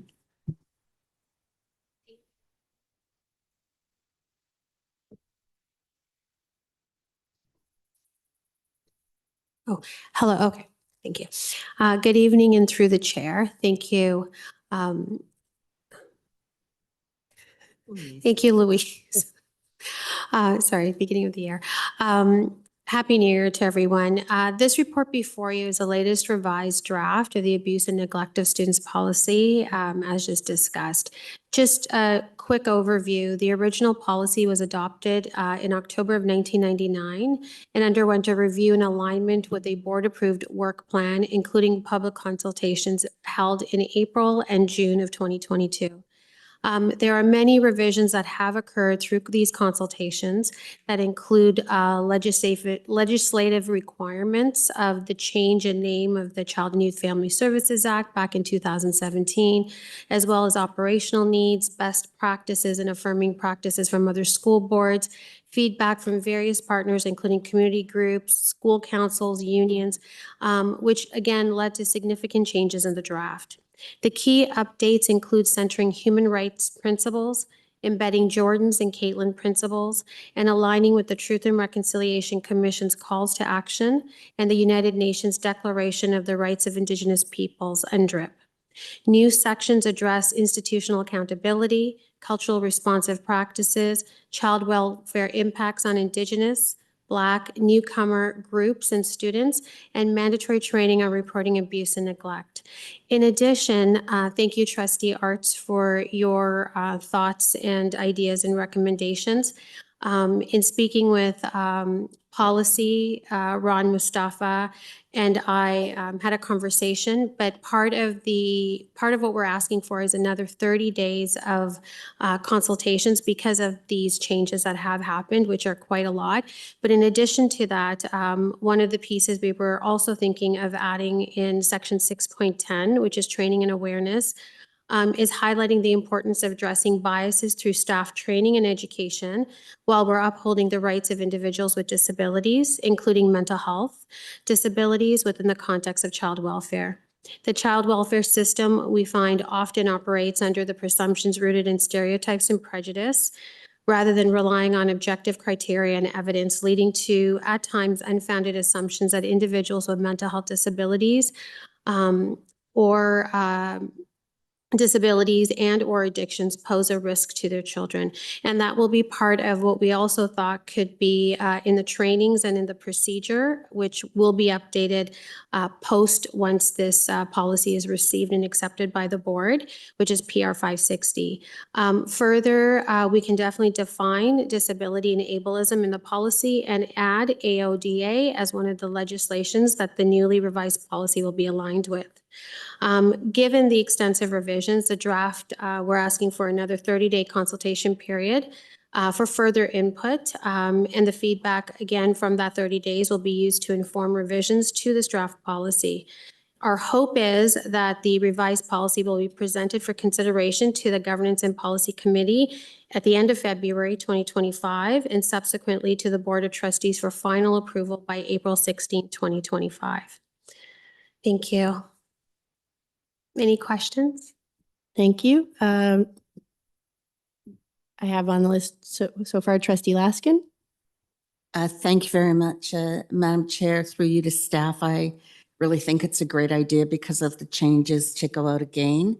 But I'm wondering specifically, through you, Madam Chair, to staff, if there can be a special attempt made to send this to all principals, perhaps and all guidance counselors, so that they can be made aware if they have any comments ahead of time, instead of simply just posting it, like to have targeted, to have a targeted campaign to ensure they are aware of the changes if they have any feedback before, and obviously to the social workers involved in the board. But I'm just wondering if staff considered some targeted communication to ensure that people were being aware instead of just posting on the website. Through you, Madam Chair, to staff. Thank you. Yes, we can definitely do that. That's a great idea. Thank you very much. Trustee Laskin, I pass the chair. Absolutely. Please go ahead. Thank you. Through you, Madam Chair. Yeah, so I just want to say thank you for the update and thank you for the discussion so far. So my colleagues know I did send my feedback with regards to the draft, especially around I was grateful for the inclusion of aligning our policies with the accessibility, sorry, I'm going to get the acronym wrong, AODA. So on the provincial accessibility standards, I note in the news this week campaigns from our disability advocates pointing out that the province promised to have the provincial government promised that the province would be accessible in terms of policies and physical accessibility by 2025. It is 2025. And disability is frequently an afterthought in the public policy discussions. And so I was grateful for the inclusion of AODA, and I asked about further definition and highlighting of ableism, disability, and the risk factors associated. Children with people with disabilities. Sorry, I don't actually have the data on children specifically, but according to Stats Canada, people with disabilities and especially mental health disabilities are significantly more prone to abuse and victimization, and the Ontario Human Rights Commission has noted concerns expressed by families with disabilities of unequal treatment through the child welfare system.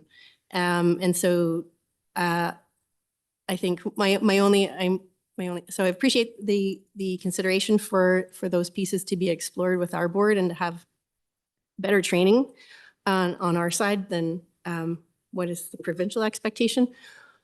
And the only other ask would be along the lines of Trustee Laskin. I would be grateful if when the policy is posted on the consultations page, and notice to our advisory committee co-chairs, So I know I will be highlighting it for Special Education Advisory Committee, but we have a lot of advocacy groups associated and family support groups associated with our board and or is partnered with our board. And so their feedback is amazing. Thank you. I'll take the chair back. Thank you very much. Are there, I don't see any more hands in the room. Are there any questions online? Seeing none, could I get a move? Oh, sorry. Yes, this is for receipt. Could I get a mover and seconder for receipt? Trustee Gauss, seconded by Trustee Laskin. And can we open the vote, please? Shan in favor. Trustee Patel in favor. Trustee Nunziata in favor. Jessica Naraja in favor.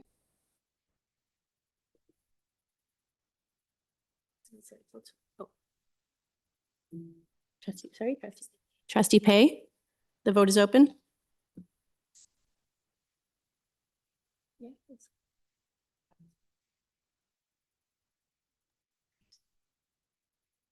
Thank you.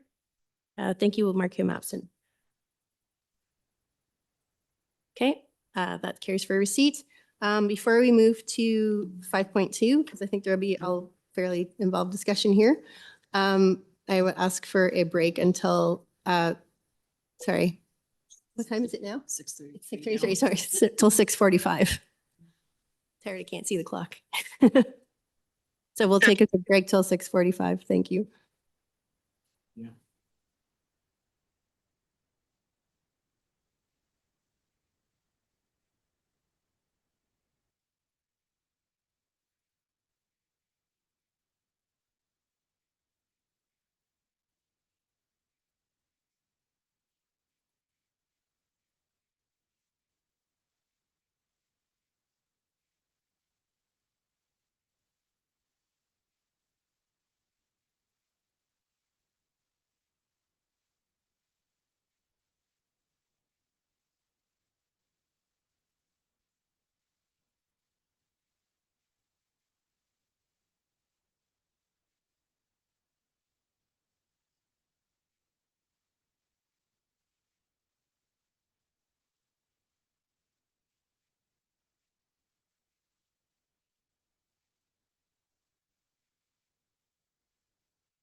Hello, we are back in the room.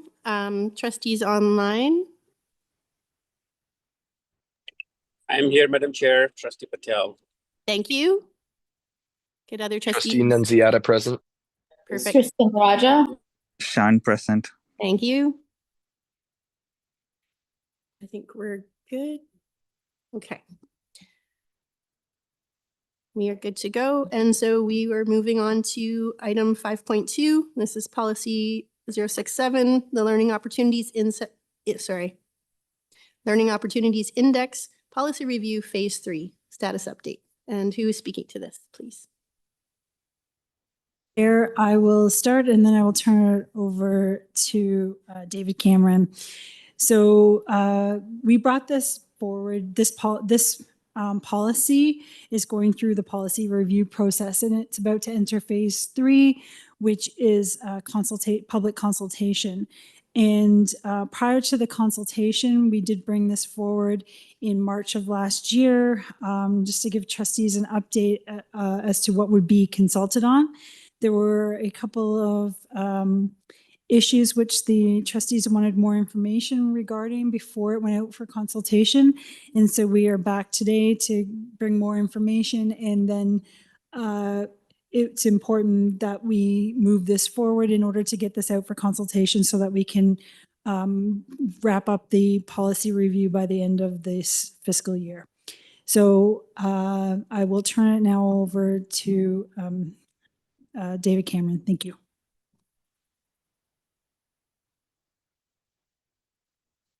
Good evening through the chair. Thank you, Director. This is, I'll quickly go through about 11 or 12 slides, just to kind of, some of the slides will be repetitive to your knowledge around the learning opportunities indices, and then some will be in addition to what was asked for in relation to public consultation. Next slide.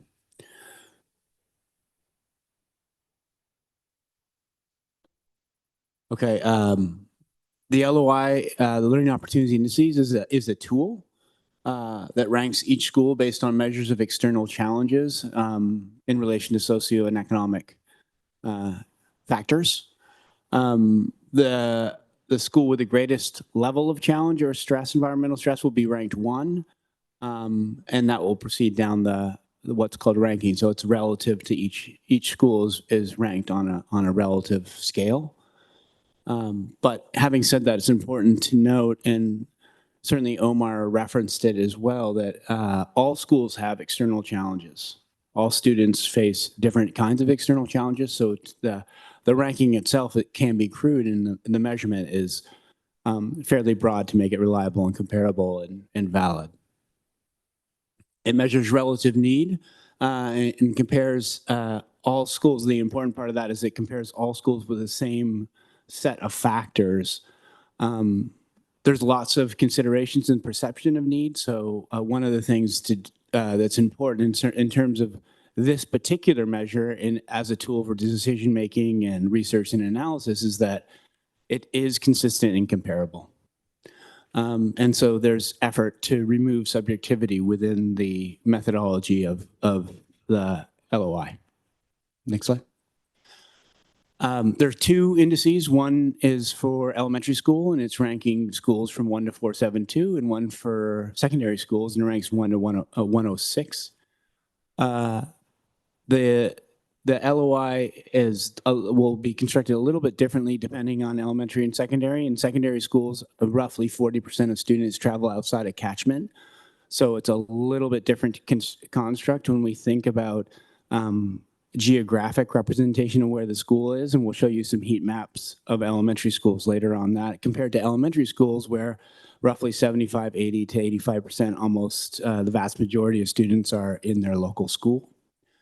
Below, you'll see the history of the modern LOI. I should note that TDSB and before that, the Toronto Board of Education and previous iterations of Toronto school boards have done something like this for 50 years. The most recent Learning Opportunities Indices was established in 2009. And it was a year-long external consultation to get there. It involved board staff and representatives from the ICCAC. In 2019, we went through a methodological review, a literature scan, and another public consultation, or a variety of school board consultations, and that led us to the approval of the current LOI, and right now in its current methodology. And you can see the steps along the bottom there.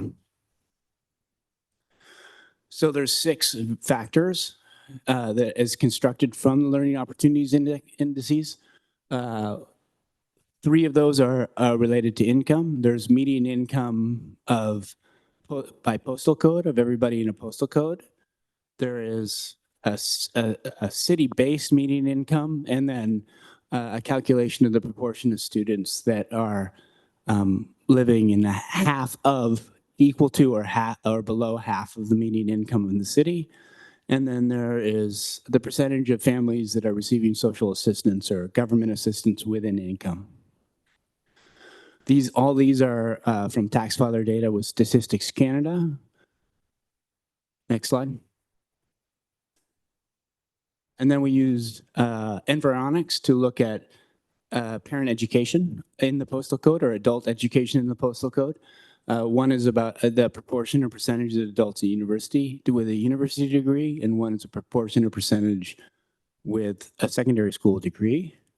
And we use our own school registration information with SIS to look at single parent or single guardian percentages by postal code.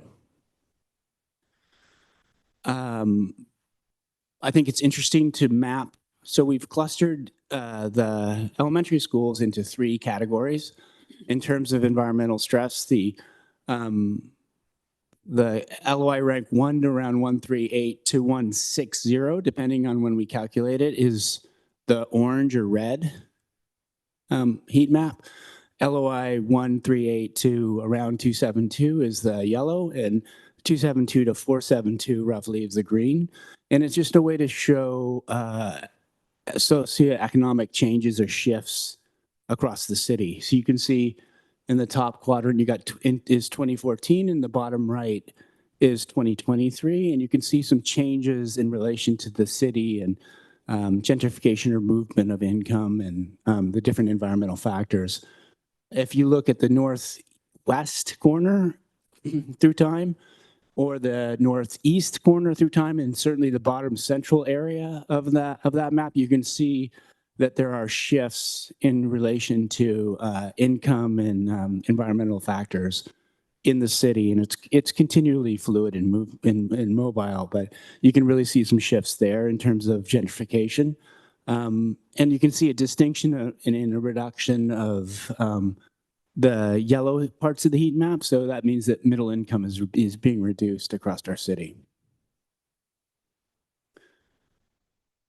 Next slide.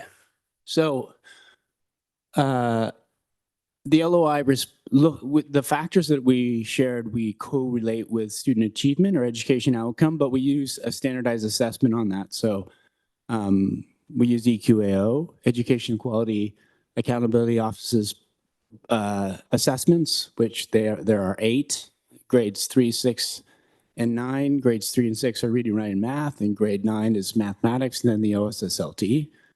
And it's important that we have a standardized achievement so that we have something that is strongly comparable and consistent across the city. We had a conversation about how the LOI is used. Keep in mind that the LOI is just a tool of decision-making. The majority of resource and program-related decisions are based on enrollment. There's often additional resources in decision-making, program decision-making in different kinds of variety of ways. The LOI is very important in terms of that. And you can see here staff allocation is one of those, which uses LOI as part of the calculation in terms of additional staff. Another example is the State Sustainability Office was using it in terms of an enveloped funding model where there was limited resources and schools were trying to become eco schools in Canada, and they might use the LOI to kind of inform the distribution of those resources. And in certain instances, things like building infrastructure might use it in terms of equity indices, although the majority of those decisions in building infrastructure are based on their other indices. Next slide. The top two here, e-learning and planning, are also very interesting ways we use the LOI to do analytic work, analysis, strategic work, to try to forecast or look at directions in the city, much like we use the heat maps there, to figure out what's going on with student mobility and the mobility, family mobility, and things around income scarcity and so on. And finally, the model schools is one that everyone here is familiar with. It's probably the most contentious one, and the LOI dictates who is in the model schools. It's 1 to 150, and it changes every 3 years on the recalculation.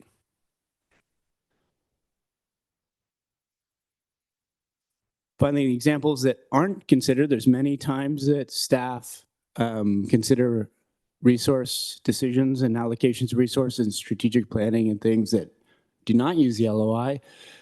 These are a few examples. One is when it involves everybody in the board. So the one-to-one in deployment of computers is a good example of that. Another good example is when schools don't have something like a library, in which then a mobile library would be considered. As mentioned before, the most building and infrastructure repairs based on a facility condition index, not on the LOI. And finally, facility emergencies are examples. And there's many, many more. You heard Omar talk about the expert group. This is the group that we put together to advise and work through methodological reviews. Part of that is to look at within school program stuff and to do some exploratory work. As you can see in some of the core activities, we've met twice, and we're due to meet our third time to start exploring stuff in relation to different possible factors. The group is mostly made up of scholars and psychometricians.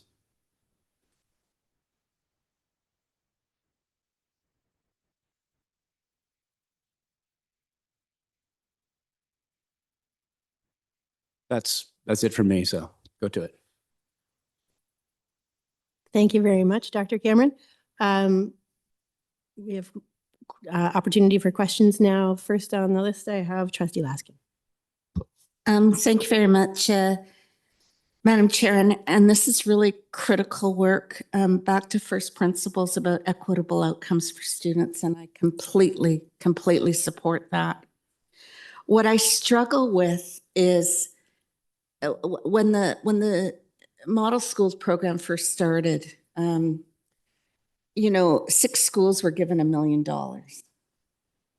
And that really made a difference. That made a significant difference in those schools. And over the years, somehow, as the money dwindled and we weren't responsible for our own taxing ability or in supporting it, and you had to rob Peter, or I would say rob St. Peter to pay Paul, in a sense, when after amalgamation, it became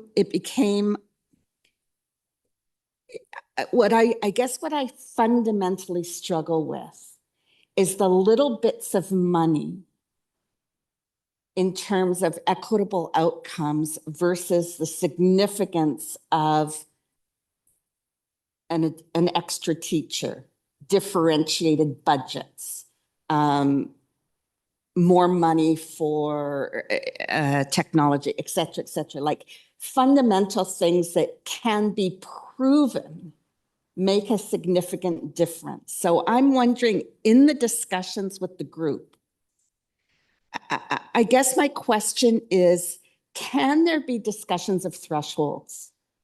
Like a 0.2% of a X% of an X%, is that at all meaningful, statistically meaningful, in terms of a difference that it can make to an equitable outcome? Or is an extra teacher, so there are smaller class sizes, extra community support workers to integrate more community partners into the system, definitely differentiated school budgets to make up for fundraising, for example, to equalize the playing field. Because I'm trying to wrap my head around, and I've struggled with this for a very long time, in how a ranking actually supports equitable outcomes. And it doesn't. A ranking, in fact, can work against equitable outcomes because schools get labeled and communities get labeled. And when you're a family based upon socioeconomics, there are only certain places you can live. And we want all our schools to be thought of great community schools and not stigmatized by labels. So I really think more fundamentally or principled positions, I'm hoping that the working group kind of can tackle some of those and can advise us on what really is going to make a difference. And I think we should be aspirational, frankly. I mean, we're not going to have enough money, I know that. But I think we still should be aspirational. Because if we want kids from underserved communities or kids with less privilege than other families, what makes a difference to improve their equitable outcomes, to actually improve their academic success? What will the data show? Because I don't necessarily think little bits here and little bits there make the difference. So if we really want to make a difference, what would that mean? Would it mean, more teachers? And like in my mind, it would mean more teachers, more community support workers, more partners within the system, bigger budgets that are more proportional. Those things I think make a difference because fundamentally this is about equitable opportunities and increasing the educational opportunities for kids. And I continue to struggle with those things make a difference. What for me doesn't make a difference is that tiny percentage to a school office staff or a tiny percentage to a vice principal. Like I, for the life of me, struggle with understanding why we do that. Because schools in very advantaged areas actually need those people too with different work and different levels of engagement, but it's still work. So I know my time is up, Madam Chair, but I'd really like us to, instead of just tweaking around the edges as we do, really to delve into, and you'll have to maybe put me back on the list because I know my time is up. So I'll stop there because I know I'm at 0, but I'll go back. Thank you.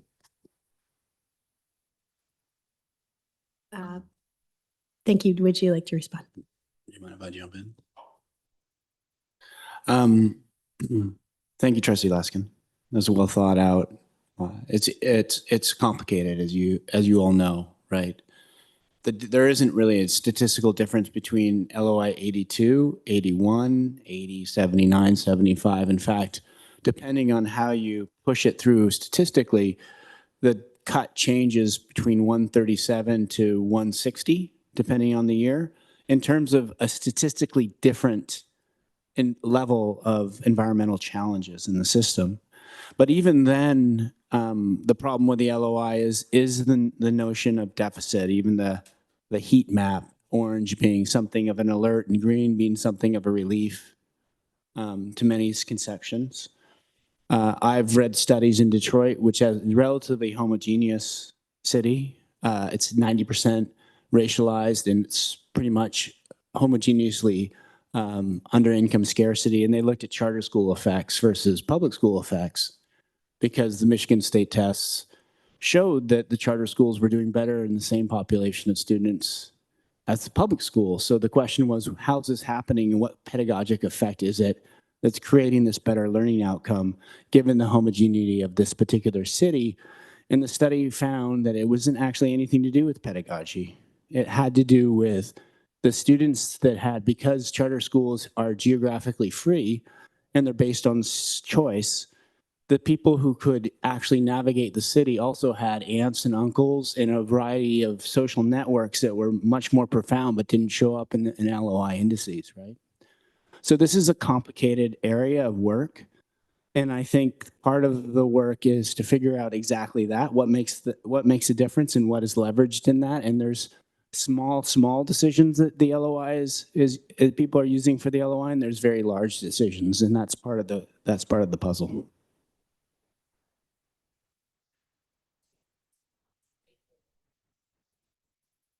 Maybe now. Perfect. Just to add to the response again, thank you, Trustee Laskin. We share your interest and passion for what I'm going to call a program evaluation. And we also are wondering, when additional funds become so little, what significant impact may they have? And if we were to revision those limited funds in a different way, where would we invest that and into what? And the connection to early reading as an example, because we know that importance for future success of children. So the program team is dreaming big, and we'll be back to the Board of Trustees with some bold thinking along those lines. So thank you.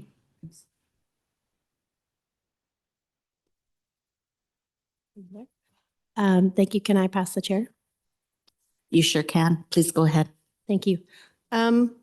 So thank you for the additional information and the discussion. I look forward to the further consultations and discussion that are going to happen. I think these are I think these pieces are relevant to discussion. I don't think they would live in policy in the end part. We do have partners, research partners, who specifically look at our model school system. And there's some good publications on like what have been effective practices over the years, and some interesting perspectives on the impact of things that the system has had to change because of budget constraints. So I get that the model schools, one of the big programs impacted by the LOI decisions and is the model schools program.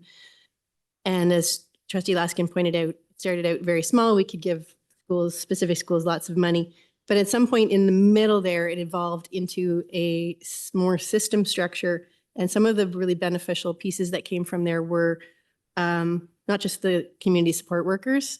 So they have a big impact. I think a lot of it is in building community connections, which I don't know how you measure that on, in a data piece, other than they really make a difference in bringing parents in, which we know is important to student success. But some of the ones that are, there is some data and research around are things like learning coaches. And we have changed the learning coach model. Sometimes we've had to because the funding has changed from the government. So I remember a couple of years ago, we had to annoyingly let them all go and then hire them all back because they decided to change the funding envelope. But those learning coaches that model schools predominantly have access to have a big impact on, especially for the teaching staff, them having access to literacy coaches to help them in addressing the needs of their students. And the other one I hear about repeatedly is for getting the standardized testing that we use to help individual students or help student progress in our model schools. Like it's not, is it Cat 7? No. Cat 4. Cat 4. So the Cat 4 test that we use, those are tools I know that we have, like, there's things we have really good models of that we're just never going to be able to afford to roll those out to the whole system. So I hope as part of the discussion, not just about this policy and the calculation, that some of the discussion can glean those, what are those really big impacts, and how do we rethink them? You know, there is great love for the model schools system. There's also, I've gotten, as Trustee Laskin said, I've also gotten feedback from parents about the stigma it creates as being, you know, why are you labeling us? We don't want to be labeled.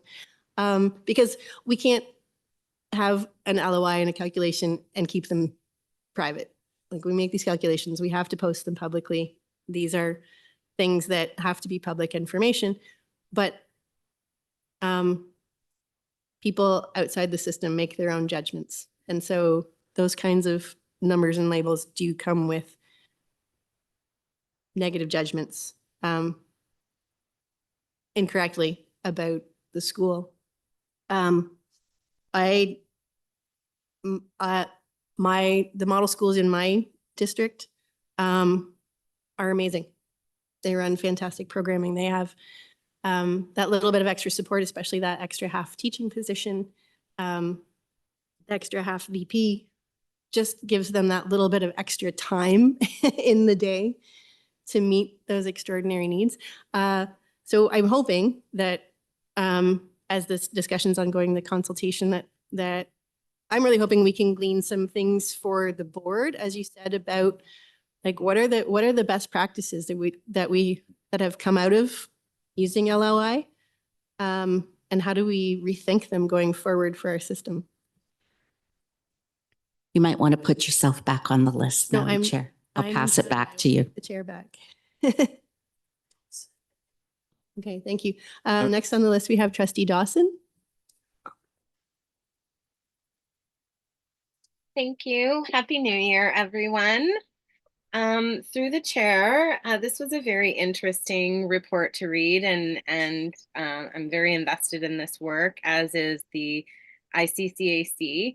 And I do have some questions from them directly, but I did have a couple of my own. So the first one, I just wondered, you mentioned in the presentation only a small complement of teachers is directly allocated to LOI. Can you explain what a small complement means?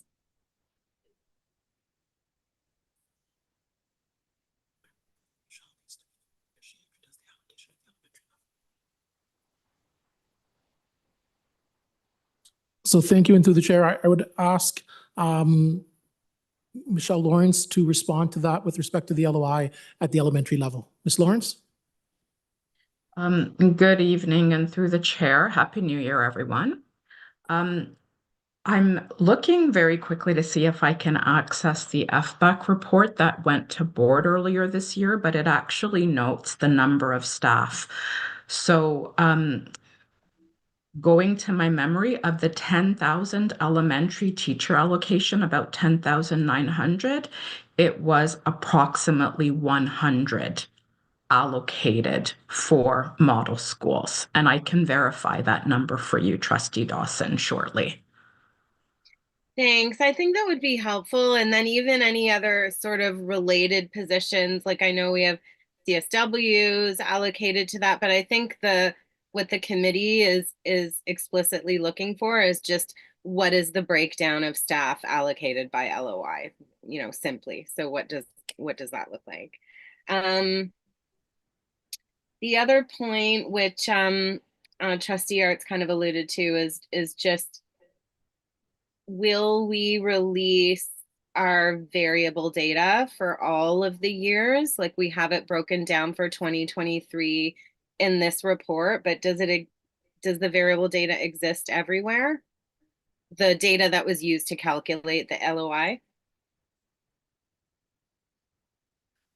So it's a 3-year, I didn't maybe explain this part of it, but it is a 3-year calculation weighted by year. So 25% of the calculation is 3 years ago, and 25% of the calculation is the previous year, and the final calculation is 50%.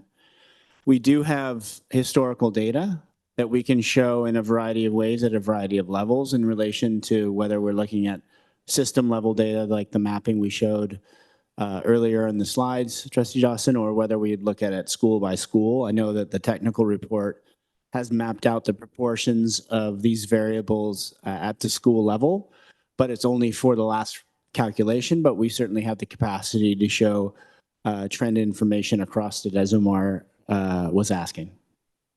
Okay, yeah, I think that would be really, really neat to see and helpful to the committee.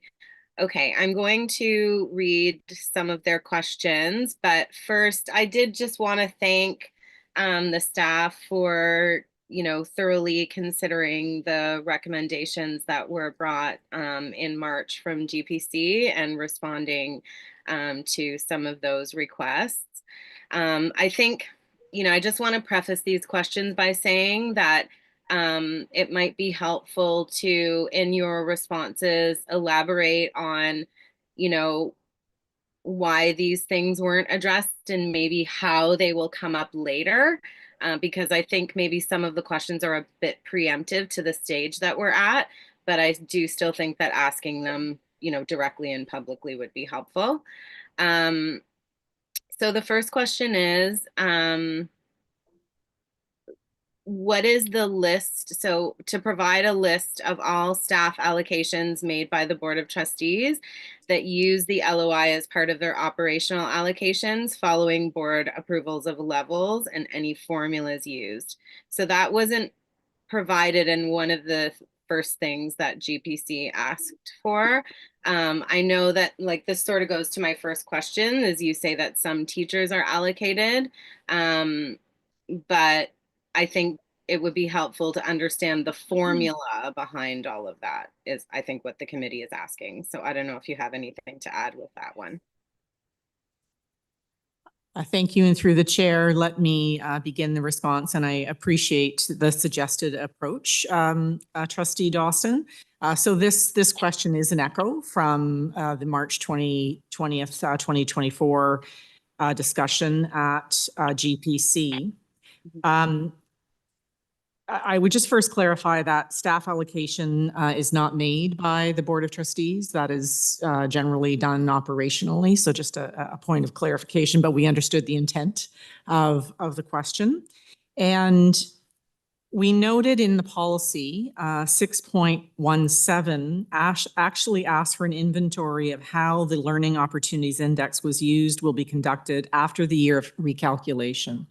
Currently, we don't have a comprehensive list to share with you because it may be very granular. So we want to be certain to fulfill this statement in policy.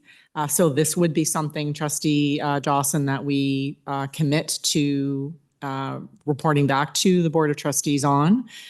We also thought that there is an opportunity, given our current work in refreshing our board reports, that one of the reflective questions as we're looking to be presenting on Thrive, Belong, et cetera, for staff to be reflecting on the potential use of LOI in meeting the actions connected to that strategic direction. So once we create that draft board report, for the board or a subcommittee, please look for that, and we welcome your feedback on how we can conceptualize sharing how LOI is supporting the goals.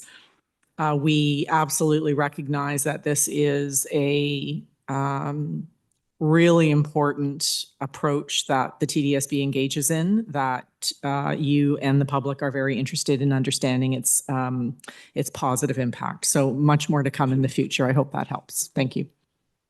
Okay, thank you. That is helpful.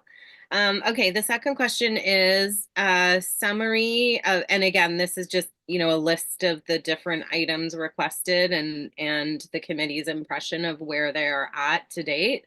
So the second piece is a summary of any meetings held with focus groups and a list of experts that have been engaged. So I think that information actually exists somewhere. It just isn't in our documents. So does anyone have a comment on that one? It was the final slide I shared tonight. Oh, sorry. Okay, I apologize. I missed that one. I will follow up with the committee and let them know. Okay. Updated proposals for the LOI definition, methodology, and formula. Again, I think that one might be a little preemptive, but curious to hear what staff says. That's the main reason we're using an expert group of psychometricians right now and exploring both what is the current methodology as well as any potential different kinds of ways we might chop it up. You'll remember that Omar talked about breaking it down within program. We're certainly going to look at that as part of that. That was program for French immersion, I should say. Okay, perfect. So that eliminates a question. Consideration of metrics that could be used alongside or in addition to current school-based data, LOI, to consider impacts of programs of choice, gentrification. So that's what you were just saying, right? Is that you're going to be exploring those things? Yes. Okay. That's correct. Okay, perfect. And then the final question is around the description of the Learning Opportunities Grant and how it relates to LOI in this policy. So I realize that we've lost the Learning Opportunities Grant, or that it's been reabsorbed into a different formula. But I do think it would be helpful to sort of understand where the funding does come from and how it flows through the LOI. So that's just, I think that's just a comment for now. I don't know that we have fully unpacked that, but if staff have anything to say on it, then I welcome that. Thank you. I did my research in advance of our meeting this evening and had a very helpful conversation with Craig Snyder, who reminded me that the Learning Opportunities Grant, of course, has been revisioned by the ministry, and it's now called the Differentiated Supports Allocation, and has much longer title, but I truncated it there because I could remember it. So the DSA, I'll call it the DSA. The board still receives funds that are intended to create equitable opportunities for learning. The DSA is based on census information that the ministry considers for boards in comparison with one another. It is not correlated to our internal process of the Learning Opportunities Index. Interim Director Zucker has whispered in my ear that certainly we can be in the budget development process, be answering the question in how the DSA is applied to be supporting equitable access to opportunities for our students, Trustee Dawson. So thank you for the question. That is great. I would really love to see that through the budget process. I love that idea. Thank you, and I hope I did you proud, Mr. Snyder. Okay, those are my questions. Thanks. Thank you very much. Next, Trustee Earhart. Hi, thanks very much. Good evening, and can you hear me? Okay there? Yes. I can't see myself on the screen, and so I apologize if I'm not showing up on the video. Hello and good evening. I wanted to, thanks very much. As you know, I've had an interest in this as a trustee, and also schools, the community I represent has had a strong interest in the LOI review, but also just in how the LOI is used more broadly. And I continue to get questions when I go to schools on how needs-based allocation occurs. And that's, Blake was mentioned in delegations, but I'm receiving those kinds of questions, not just from Blake, I'm receiving them increasingly from a greater number of schools as schools are experiencing more and more resource constrained environments. And so when we hear needs-based allocations, it can be very hard for school communities that are very visibly seeing need at their school to trust that the system that needs are greater elsewhere without seeing something that kind of indicates that. It's just a challenge with where we are, because there is need in every school. and resources, this is my view, due to provincial underfunding, we have reduced resources per student, adjusted for inflation at every school. So I'm putting that out there to contextualize my questions. It's why I'm really asking around listings to understand staff allocations made using LOI. And so it had been part of a motion that I brought forward in the lead up to this. I was really hoping that we'd see something, if not 100% transparent, because these are operational decisions and they could be subject to change every year and how they're determined. I get that.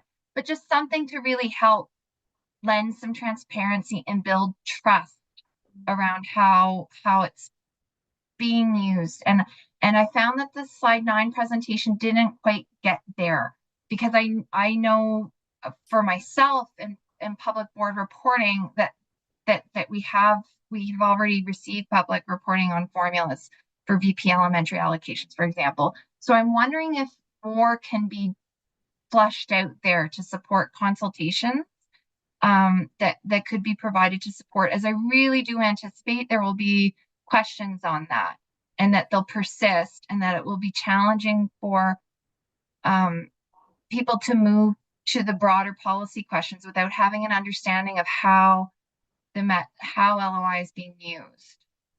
Thank you. Thank you for the question and really the suggestion, Trustee Earhart. So slides 9 and 10 were staff's response to the March 20th discussion, but you're right in that we went higher level. And what I'm asking you, what I'm hearing you ask is for more specific information as an example. So we'll take that back and perhaps put a case study. It will not be possible during a consultation to showcase absolutely everything. I am going to make a guess that based on the conversation among trustees and what I anticipate from the public, that request for transparency to build trust and understanding will be part of what we hear. And I again recommit to the policy statement as fulfilling that report, as well as being very intentional in our reporting so that you are able to showcase how the LOI is used in the variety of ways that we discuss within this room. So thank you for the suggestion, and we hope we meet your request. Okay, thank you so much. And I sincerely appreciate the dialogue and also the work that's been done. There's a lot in there that I think is going to be very helpful.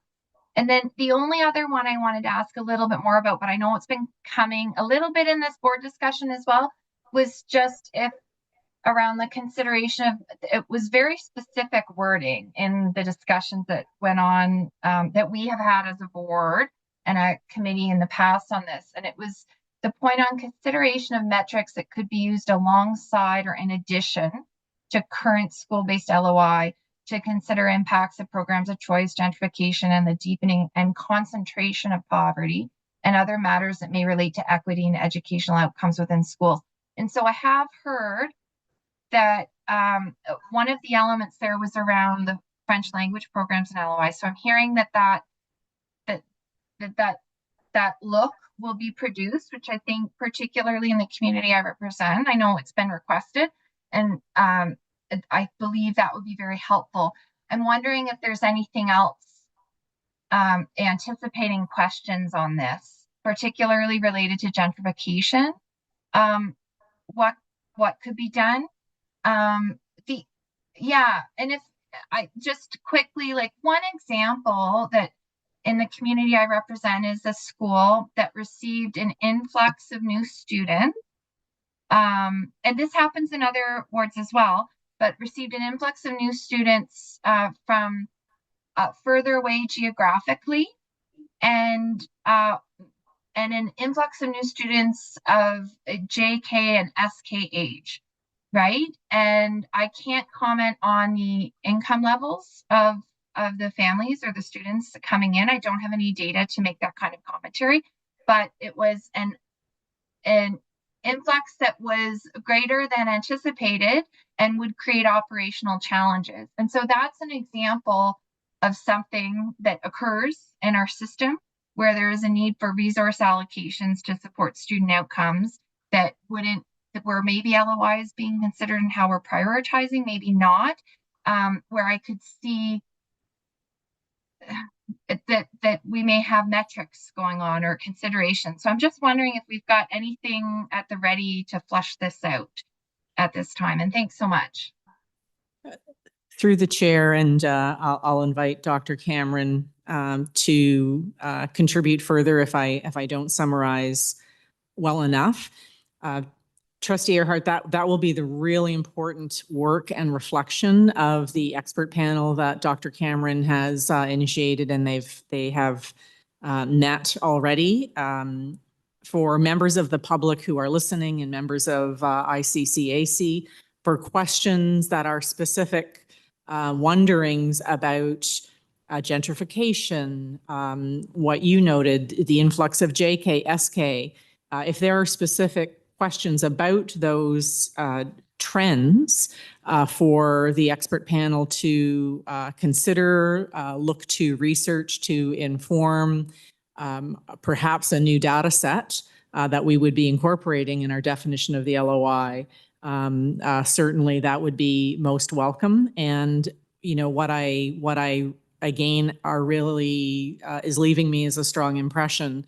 It will be important for staff to clearly communicate with the expert panel through Dr. Cameron all of those questions and responses and why the final consideration of what makes up the LOI is thoroughly communicated and understood to the very best of our ability.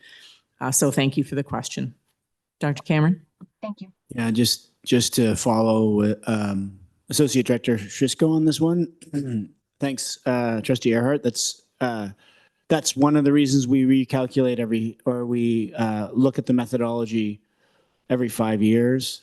We've added a group of psychometricians that are Canadian leaders in this field, all of them, some of them from economics, some of them from education, some of them from assessment. So that we're working closely with them and also with a variety of different collaborations in data hubs with other school districts in the GTA to explore that very question and continually explore it in relation to what factors are the best factors to use to map out social and socioeconomic factors that have a correlate or have an association with student outcome. So that's an ongoing piece of the puzzle, and that's the point of having that expert panel group. We'll look at stuff like French immersion programming, although that's not the only thing we'll look at in relation to potential factors. And it's a subset of this policy, but we will come back with a proposed set of factors, whether they're the same factors or different factors, as a result of the work we do around the methodological review. Okay, thank you.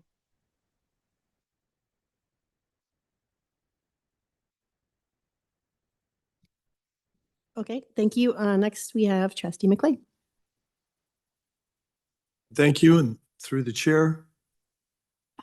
This is always really challenging for me when I look at this because in my ward, I have model schools, but all our elementary schools aren't the same. They are not all 400 students and 500 students. So in parts of the city where there was lots of land and, we have schools that were built for smaller numbers, much smaller numbers quite often. And so because they have smaller numbers, they don't benefit from, the potential extra staff, the potential extra VP allocation. Like those things don't apply to them because their numbers, despite the need, the socioeconomic need that is identified and their ranking identifies, just the numbers in the building don't get the allocation that comes with that. And that presents a challenge because, you know, we tell them where they are on the list, we identify the need, and we identify some of the mechanisms, some that we put in place to help with that. We just tell them that unfortunately, although you qualify, your situation doesn't warrant the remedies that we have in place that we're applying. So it's a challenging situation, and it's but we don't have the mechanism to make them all the same and make them all kitty cut, you know, all the same. And so my question, I guess, is a little different, and I'll apologize if I had stepped out. So if you've talked about this when the slide, I apologize, but we identify 150 model schools and we rank them, and do we ever, and to the best of my knowledge, in the 6+ years I've been here, that's the same number that's been in place since I got here.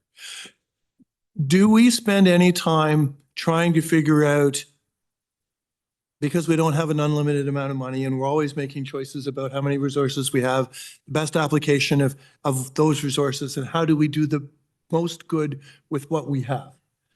So do we spend any time, as well as, you know, tweaking all the factors that go into the very complicated formula, but do we spend any time trying to figure out, well, if we helped, and I'm going to throw out numbers that I'm just trying to make a point with these numbers. I have no knowledge that suggests where these lines would be, but theoretically that we helped 120 schools instead of 150 schools, and the money that would be more impactful, more money helping fewer schools, would actually be more impactful to what it is that this entire process is trying to do.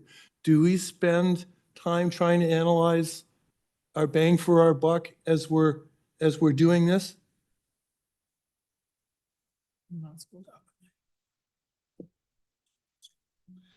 So thank you for the question. I'll start off, and it's a really interesting proposition because when I look at something like the Urban Priorities High Schools Initiative and the funding that was received through that particular allocation back in 2008, that was the first year that we had that particular funding. That funding at that point in time, through an application process that identified schools that were at secondary schools, not elementary, secondary schools that were in the most need of a wraparound support in order to address disparities that existed. Part of what we did was we started with probably was around 8 schools. What transitioned over time over the next 10 to 15 years was a movement away from simply focusing on 8 schools to trying to spread the pot around to a larger number of schools. And that's actually the same type of philosophy that happened with model schools, as Trustee Laskin made reference to the whole notion that we started off giving large sums of money to small numbers of schools and then transitioning to larger numbers of schools, providing them with smaller amounts of support.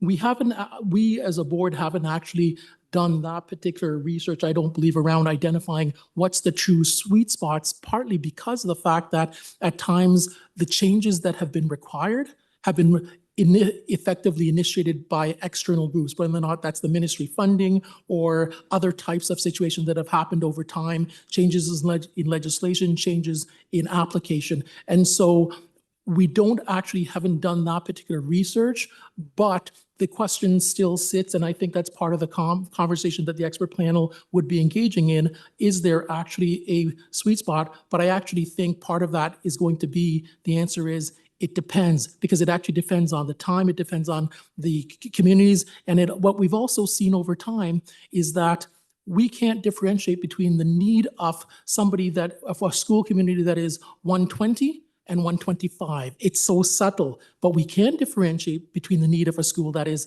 0 to 10 relative to 150. That we can see. And so where do you draw the line has been the part of the work that we've been trying to do in each of these types of allocations. It's where do you draw the line, and that goes to the heart of what you're actually asking about. Model school investment has dwindled to $15,000.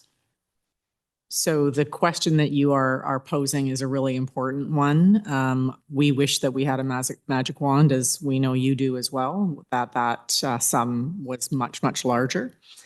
So I think as we move forward in being committed to having all students achieve to their greatest potential, to be boldly revisioning how we use the funds that we do have in the most impactful ways.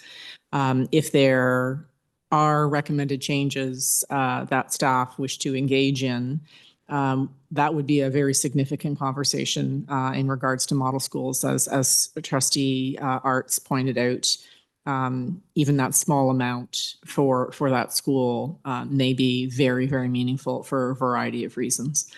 So that would be something that we would need to do very thoughtfully with the intention of having the greatest impact in the most the highest priorities and having a very rigorous evaluation for a program to accompany any changes that we're recommending. Thank you.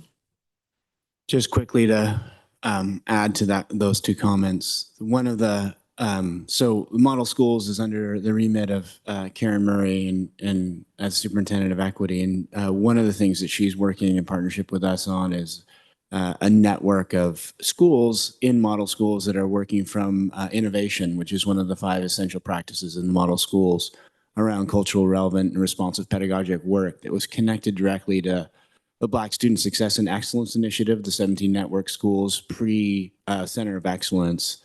The idea around these kinds of ideas is using the relative rich resources that model schools do have access to look at pedagogic practices and practices in building and space in a way to start building that to scale and supporting schools, even schools out of the 150, in areas of rich pedagogic work. So that's part of the challenge is, are we a learning organization, and can we use our resources to understand a variety of practices that can be replicated, and then we can move into different places, which is what Associate Director Shishko also referenced in terms of good evaluation.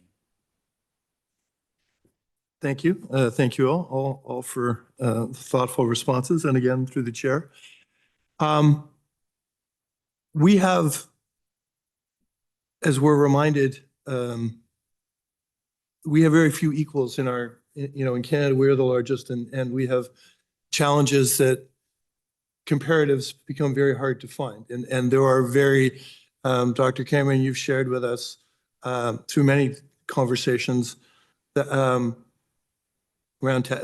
through many conversations around in North America, having very few places that we can compare ourselves, appropriate comparatives.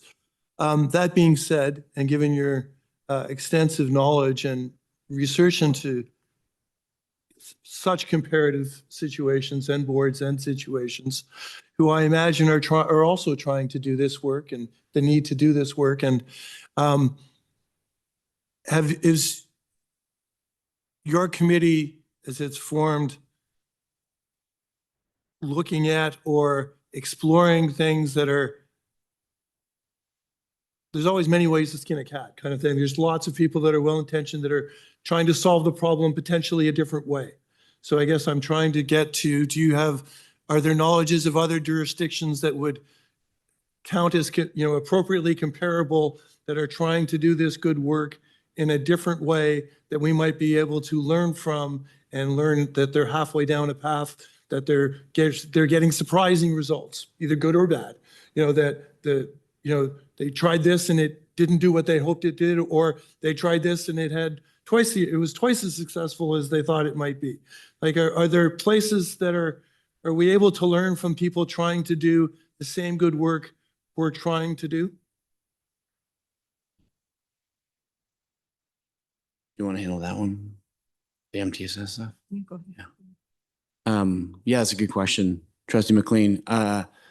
There are a variety of, as you know, it's one of those problems that has been in existence since I've been in education, certainly in every jurisdiction, in relation to how do you deal with underachievement, under outcome deficit work? How do you deal with a disparity in outcome? How do you deal with opportunities, and why some certain qualities of opportunities? I worked with an ethnographer in Nairobi who looked at street youth, and the one policy lever that she recommended, if anything, can help youth would be in a caring adult. But it's not just throwing any old adult into that space. It's a caring adult with a very specific associated set of skills and a connection that happens to be serendipitous as well. So there's lots of complications inside of what kinds of practices can disrupt the kinds of disparities we certainly see in Toronto, and those disparities that are reflective across the GTA and certainly in all of the major cities in North America, including Mexico City. We do partner. One of the most important parts of our research work is to work out into international conferences and is to explore complicated problems that the Toronto faces in relation to other jurisdictions to try to understand what kinds of practices are good levers and how do we understand that, what's replicable and what we can do with it. So that's certainly part of it. Associate Director Srishko just talked to me about the work that we're doing with MTSS, which is a multi-tiered intervention strategy that is also connected to a digital an e-learning tool, an analytical tool that's at very specific levels within classrooms, but can be rolled up through. So it's much like Cat4, but it's a little bit different because it's homegrown too in terms of screening tools. So there's a lot of promise in those analytics in terms of that, but that has to be coupled with really effective pedagogic work. So it's a hard question, and there are being open and networked and being open to international work and international perspective, as well as working with partners in local fields in the GTA is a really very important part of it, as well as having a learning organization where things that are occurring somewhere in our city that are effective are available for other folks to learn from and work from. And all of that is part and parcel to what you're asking, I think. Thank you. I'm good. Thank you. Be online. Do you have any further questions? Trustee Laskin? Thank you, Madam Chair. The other thought I had, and I'm not sure if staff have already considered this, forgive me if you have, but in 2022, the Social Planning Council redefined the neighborhoods in Toronto. And there's now 158 Toronto neighborhoods, of which 31 have been labeled neighborhood improvement areas or priority. It's gone from what during COVID when there were, I think 17 or 18 or 21, and now they've designated 31. This is fairly recent, just done in 2022. It seems to me, I am interested. 31 neighborhoods would have how many schools in them? And have we thought about potentially having conversations with the city about pooling some resources in terms of supporting community work within our schools to support? And I kind of feel like if that work is being done, and they use obviously different, not LOI, but I'm wondering if it can be, if it might be another way to envision supporting schools where we're using similar information, but not as defined as LOI specific to a school, but how many schools would be within those 31 neighborhoods? And would that methodology be something we could consider and potentially work with the city planners on? So it just came to me when I was thinking of priority, like how to redefine instead of a specific school on a list where, as you say, so little difference between it, on the scale and in terms of resourcing. So I just wondered if that was something your expert panel potentially might want to invite some members of the city or the Social Planning Council who worked on this to be part of those discussions in terms of revisioning resourcing. Through you, Madam Chair, to staff.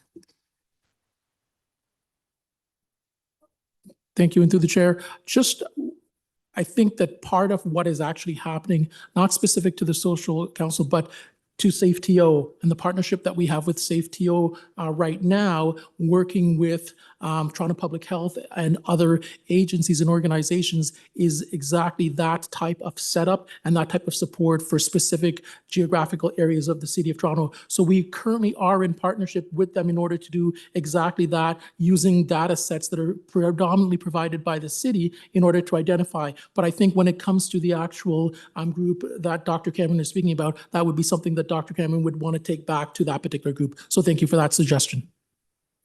Through you, Madam Chair. I mean, obviously during COVID, that's where we went with the changing of the resources. We didn't do it by LOI schools because we went to these priority neighborhoods. So I'm thinking that it's just another way potentially, and I appreciate the work that's being done through SafeTO and that, but it seems to me another way of envisioning providing supports that removes a stigma from a school into a community and potentially goes back to, and I remember this, others might not, but in 2011, the model schools were clustered, right? There were, I think, 7 or 8 clusters of model schools, and each of those clusters had the lead teacher, and each of those clusters had, so it wasn't so specific to a school, but to an area. And I actually think that's the way to go in terms of spreading resources, spreading the intelligence amongst schools. I really hope that we move to more models of schools doing things together, sharing facilities, sharing expertise. So anyway, I just think it's really worth exploring as a new way of visioning how we can spread resources and accomplish lifting neighborhoods, like lifting whole communities and neighborhoods up. Because there would be obviously a benefit from a academic and mental health and well-being perspective, which is our main focus. So anyway, it was just a way to rethink.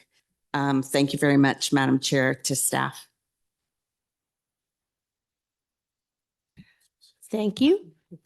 Seeing no further questions, could I get a mover and seconder for receipt of this part? Sorry, Trustee Laskin, and I need a seconder.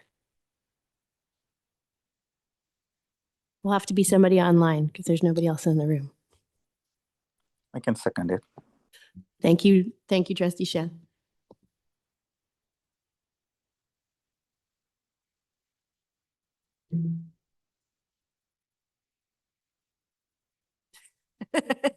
No one else to vote. No offense to Trustee McLean, he is in the room. Not on the committee. Trustee Naraja in favor. Thank you. Nunziata in favor.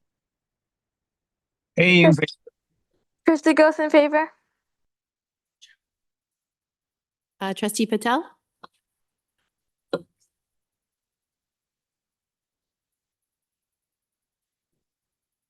Mark him absent, that's fine. Thank you, that passes or carries. That takes us to item 5.3. This is our last policy item, and this is a whole bunch of policies. It is P075 revisions to the board member code of conduct, P074 honoraria for trustees policy, P093 pregnancy and parental leave policy, and board bylaws. And these are revisions based on legislation that took effect January 1st. And so I'm going to pass this over to Associate Director Pon to walk us through the changes. Happy New Year to everyone. Before I start, I will be going to some detail, but not too much detail because we don't have all night. But at the same time, I would like to thank Vitaly Plotnikov from Policy Services As you all will remember, right before the summer holiday break, the ministry shared with school boards a significant amount of changes required. These changes included very significant changes to the board code of conduct and a new integrity commissioner process that has to be applied across the province. So what you have here before you is a multi-thronged report based on the suite of governance policies and procedures that have been impacted by the changes communicated by the ministry, and these are reflected in regulation. The report that you see here has been reviewed, and we received input by the Integrity Commissioner, so that reflects their comments as well. Some of the required updates were already required back in September, and you may recall GPC, and then the board eventually passed them. So this report captures all the changes to date that come into effect January 1st. So we are a little bit behind, but it's important to know that these changes are effective January 1st. We approached this by keeping the heart and soul of our current code of conduct and implemented the required changes. So the report is quite self-explanatory. I won't go through all of them, but I will highlight some major changes for your information. With respect to the the board member code of conduct, we updated some key provisions required by the regulation. So for example, the regulation now requires all code of conducts across the school, a board sector, that members cannot disclose confidential information in a manner that would be detrimental to the interests of the board or for personal gain or to immediate family members for their gain as well. They also added provisions that no trustee is a spokesperson unless it's authorized by the board. Another major provision is that trustees cannot conduct themselves in a way that discredits or compromises the integrity of the board. The complaint process is a very major change. So, and I'll go through some of the major steps. As you may recall, the start of a complaint used to be contact directly with the integrity commissioner. The new process contemplates, hopefully, a informal resolution before it goes to the integrity commissioner. And because of that, the complaint, for the most part, will first be filed with the board chair. There are some exceptions to that, but essentially that will be the case. If it's not resolved informally within 10 days, then it is sent to the integrity commissioner to make investigation and determination. One thing you should note throughout all these processes that we'll be talking about is the timelines are actually very short. There needs to be very quick action at each step, including the initiation of a complaint. So under the new changes, an individual who has a complaint should be filing it within 60 days. There is some leeway for the integrity commissioner can consider beyond 60 days, but generally speaking. Another massive change is the integrity commissioner's expanded authority. So in the past, the integrity commissioner's role was to help the board investigate the complaints and then make a recommendation to the board. The board then made a determination themselves about whether there was a breach, and if there was a breach, what kind of sanction would apply. So that entire process is gone. Right now, and you may recall the ministry probably about 2 years ago or a year ago undertook extensive consultation on governance related and received a lot of input. So one of the changes is that the integrity commissioner would be making the decision on whether there was a breach of the code of conduct and determining the sanctions. So it's no longer determined by the board. It's determined by a third party, the integrity commissioner. Another area of significant change are the sanctions. The previous sanctions that the board would determine, now the board does not determine, the integrity commissioner does, and the suite of sanctions are much larger. So I'll just name a few. And these are reflected in section 6.17 of the draft policy. These include reducing up to 25% of a trustee's honorarium or requiring the trustee to return a portion of the payment. The integrity commissioner can also make a determination restricting attendance at meetings, participation in committee, their ability to serve as a chair or a vice chair of a board or of a committee. There are some pieces in there that are relatively broad because they're seemingly vague. So for example, the integrity commissioner can implement a sanction barring the member from exercising the privileges of a member and any other reasonable sanction that the integrity commissioner determines. A brand new process on top of this, as a result of the changes, is an ability for a party to appeal the decision of the integrity commissioner. The appeal would then theoretically go to a 3-person panel that's put together by the ministry. So the appeal notice goes to the ministry. Their decision, they will take a look at the appeal, make a decision within a short period of time, and then issue a decision, and their decision's actually final. As I mentioned, the timelines are very short. Another aspect of this report that is before you is a future requirement under a regulation of mandatory in-person attendance at regular board meetings and committee of the whole meetings. So this is reflected in regulation 463/97. Members must be physically present for all regular board meetings and committee of the whole meetings. There are exceptions, but the exceptions are fairly limited, and it does require a written approval by the chair or the vice chair, depending on the situation, to be able to attend electronically. So this is very significant change. Again, not effective until September 1st, 2025. There are some existing provisions about vacating a seat if you miss 3 regular board meetings. Now, with the addition of the changes, you may be vacating your seat if you're not physically present at the regular board meeting or committee of the whole meeting and you don't have written approval by the chair.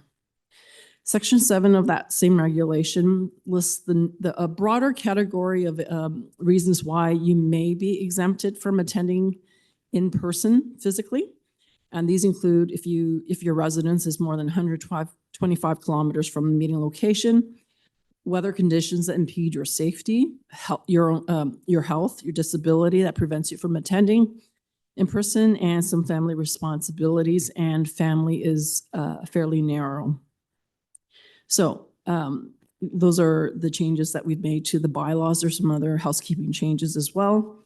In terms of next steps, we do need to flesh out the implementation of these new procedures. I've had some discussions with the integrity commissioner, just some preliminary discussions. There is, as I understand, a trustee information session on January 23rd to go into more detail on these changes. And obviously, once these new complaint process is prepared, communications plan related to that. So subject to any questions, that is my presentation. Thank you. Okay, we will open the floor for questions. Trustee Laskin.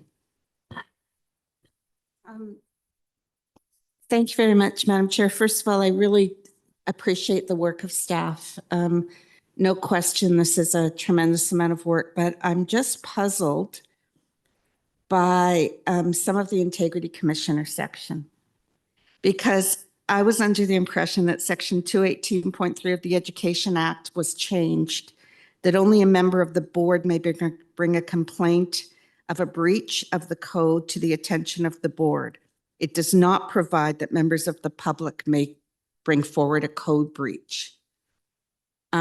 So I am wondering, so obviously to be transparent and accountable, I do think members of the public, staff, whatever, can hold trustees accountable to the code. I get that, and I want that. But I'm questioning, because of the costs of an integrity commissioner, that because the section talks about trustees bringing breaches and that going to an integrity commissioner, I'm wondering if staff have considered another process. All complaints from the public or staff would go about trustees would breaching the code would go to the chair, like that process is kept. But if one has thought of a different mechanism so that not every complaint goes to the integrity commissioner, because my personal opinion is, as it's currently written, there's no change. There's no change to the way it is now. And the integrity commissioner cost us $80,000 last year, and we're paying for that.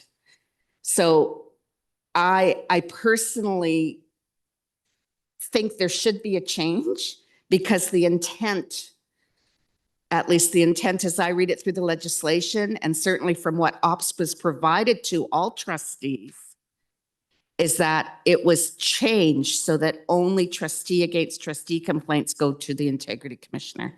So I'm wondering, Madam Chair, through you to staff, why they didn't make any of those changes to this code. Through the chair, thank you very much for that question. It's important to note that the TDSB trustee code of conduct was in place before the changes implemented under regulation. And that code of conduct arose really from the work of Margaret Wilson, and part of that included complaints by staff and complaints by members of the public, in addition to, of course, the complaints by trustees. And as I mentioned earlier, what we try to do is to minimize the changes to our current board member code of conduct and implement the changes that are required by regulation. So Regulation 312-24, which is the board member code of conduct regulation, they have a provision in there that says a board's code of conduct may contain additional provisions if the provisions do not conflict with any of the required provisions. And marrying that with our pre-existing board member code of conduct, we tried to keep the spirit of what the board member code of conduct included, which is complaints from trustees and complaints from members of the public. And I recognize your comments really only pertain to members of the public. As this is a governance policy, this is really the board's decision whether to continue the ability of members of the public to file a complaint, which will eventually follow this procedure to the integrity commissioner, or it can be looked at again to see if there's a different way in which members of complaints about trustees by members of the public can be dealt with, or you can simply remove that ability as well. This is entirely up to the Board of Trustees. What we try to do is preserve the integrity of the original, of the current board member code of conduct. So just to follow up, Madam Chair, to staff. So even though all the publicity and all the issues have been that only trusted, like that was a change, what you're saying is another regulation still allows for inclusion of other types. So the policy that would have everything still going through the integrity commissioner is in keeping with, because for me it doesn't connect. Through the chair, it's the same regulation. So the regulation requires school boards must have this and this and this in your updated board member code of conduct. It also says if you have local provisions that are specific to your board that you want to add or want to keep, you can do so. You have the authority to do so. Okay. So that's why we try to preserve the old, blend it with the new, and present it to you with as minimal number of changes as possible to avoid even more confusion. But also make sure that we are complying with the regulation, which at the heart of it is a member-to-member complaint, and through this new process, which eventually goes to the integrity commissioner and possibly an appeal. So that's why we approach it this way. If there is a desire by the board of trustees to shift the way in which complaints are made by members of the public, that's something that certainly can be discussed by the board of trustees. Thanks. Okay, so through you, Madam Chair, obviously the Board of Trustees has not had any conversation about this. So I do believe some of these changes obviously have to be made, and the integrity commissioner change happened. But so I'm not prepared to make a change now, especially understanding that another provision within the act allows for this. Because when I first read the changes, I thought it did not. Yes. So I appreciate that clarity. Perhaps that can, in Trustees Weekly, that can be explained to us. Sure. Because that certainly wasn't the impression, and I chair policy for the Ontario Public School Boards Association. That has never come up in those discussions at all.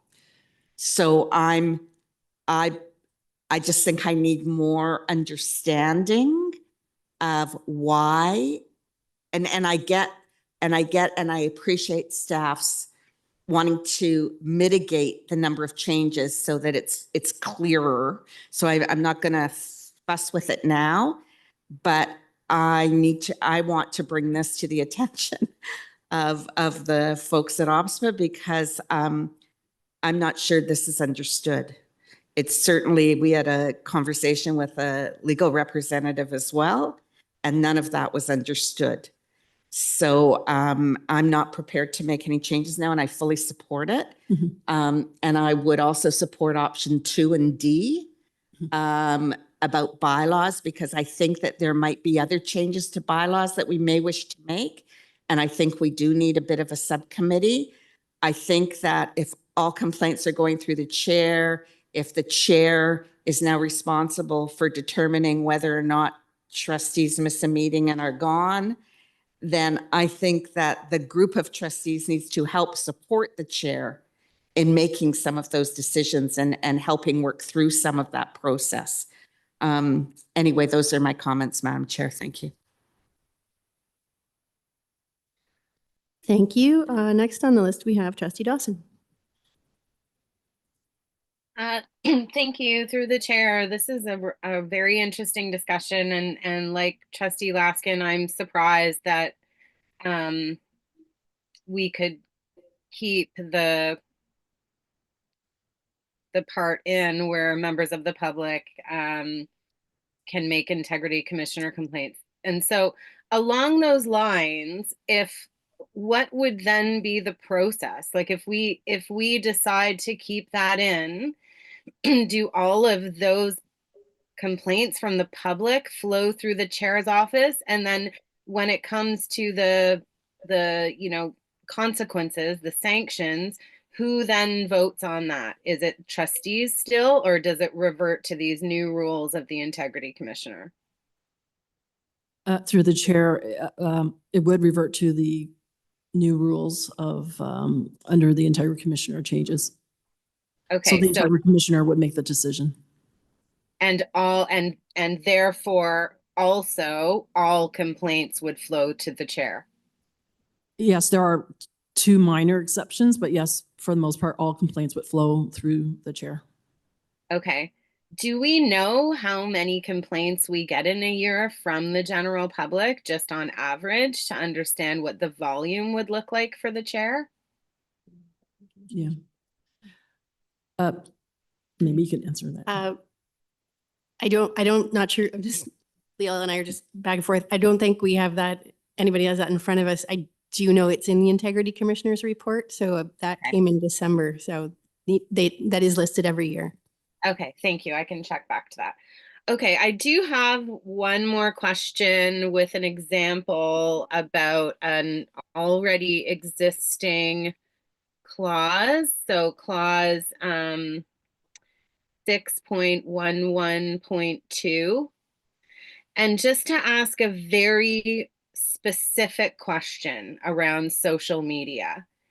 If a member of the public were to make a social media post accusing the TDSB of something, would it be a violation of the code for a trustee to then retweet that tweet by that person, reinforcing those allegations that have not yet been substantiated through any process?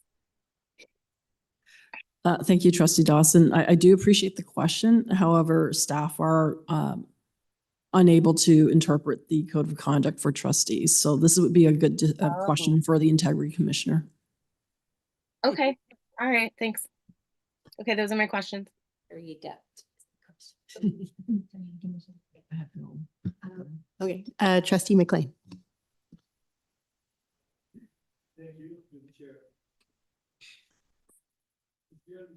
As it's written, am I allowed to go on holidays with my family?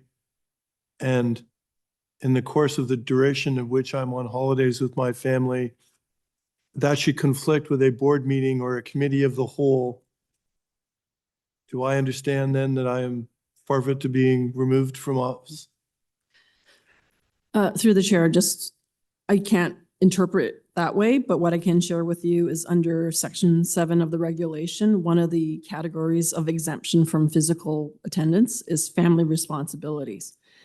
They list very specific family members like parents, children, spouse, but family responsibilities is a category.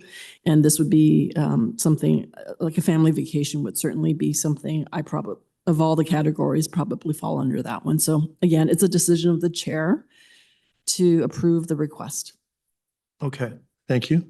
And I was interested in this 10 days with the chair notion, this and a matter that could be resolved. What does resolution look like? Like if one of my colleagues has taken exception to something that I have done or said and brought it to the attention of the chair, does this get resolved to the complainant's satisfaction, to the chair's? Is the chair able to rule on this, or and do any determinations that the chair may or make to find resolution in whatever form it comes, is that a matter of public record?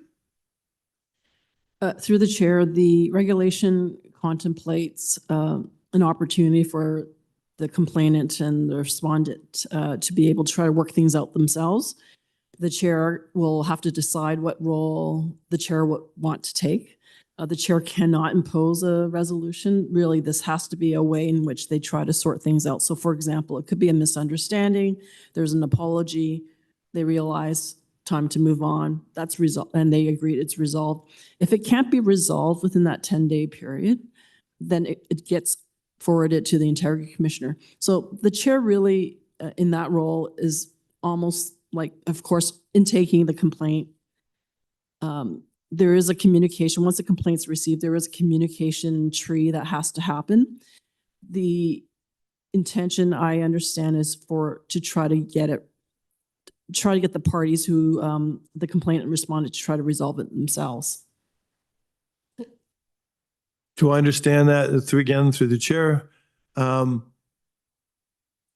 that would have to include a buy-in on behalf of the complainant. Yes, and the respondent if they want to engage in any discussions. Right, but if some options are being thrown around, the complainant would have to agree that the apology, if that was deemed to be the appropriate, that would be enough, and that we would agree to move on. So the complainants would have to be satisfied that their grievance was acted upon. Through the chair, they would have to be satisfied with whatever potential resolution there is. If they're not agreeable to that, then it could move forward to the next step. Thank you. Yeah. I don't see any. Trustee Laskin, can I pass the chair to you? Please go ahead. Thank you. So through you, Madam Chair. Thank you, staff, for all of the work and especially navigating what I know is a really opaque and sometimes conflicting former legislation, new set of legislation. I know that there are many points of tension. I know one of the points of tension is that there's actually conflicting information in different areas of legislation. Like you have to essentially respond if you miss 3 meetings, and now you could, but also now you can only miss 1 or you can't even miss 1. So like I understand that a lot of this is confusing. So thank you very much for all of the work to date. And at a very, in a very short time. I am also looking at in all of the recommendations that staff have made here, looking at option 2 for D, because I note that while we have to immediately update in some form our policies and our bylaws to reflect the legislation, because it took effect on January 1st and we have no choice in that. So yes, we are adopting all of that stuff. However, the new code of procedures under the code of conduct and under the board bylaws expect a lot of new protocols of the chair's office that are a potential minefield for the chair. What Trustee McLean just described could go really well in maybe getting, 2 adults to talk to each other and work it out, and could go really badly sideways for the chair. And I don't think that's fair to the chair. I don't think that's fair to Chair Shan or, the chair of any board, to leave them without really clear set of guidelines and protocols, and I assume training. I don't know offhand if our current chair has had training in conflict resolution and negotiations. But I do know that integrity commissioners have. So I think I appreciate the work so far from staff, but we have a lot of work to do as a board on this code of conduct and bylaws in actually helping the chair implement these pieces effectively. So one being, how is the chair going to manage, what's going to be the process for receiving a complaint? How are they managed? Does that look different for the public versus a trustee to trustee complaint? All these pieces, how that's going to be managed once it's received, if, when does it get referred to the integrity commissioner or at what point? And then also the ministry, the legislation does put in place some conditions for virtual attendance asking for permission for virtual attendance at a meeting. My understanding was that the ministry's expectation is that the chair is reasonable in granting an exemption. And so while the legislation lists some criteria, my understanding is that chairs are not locked into just those criteria. That, because work for a lot of trustees, for most trustees, is also a thing that makes it impossible, well, at least in our board schedule, sometimes impossible to be here at 4:30 in the afternoon. And so what has come, and when through OPSPA, we met with the ministry, they were like, well, be reasonable, put in place a reasonable protocol. But we also know, because we also watch the news, that some of the conflicts within boards are between chairs and their members.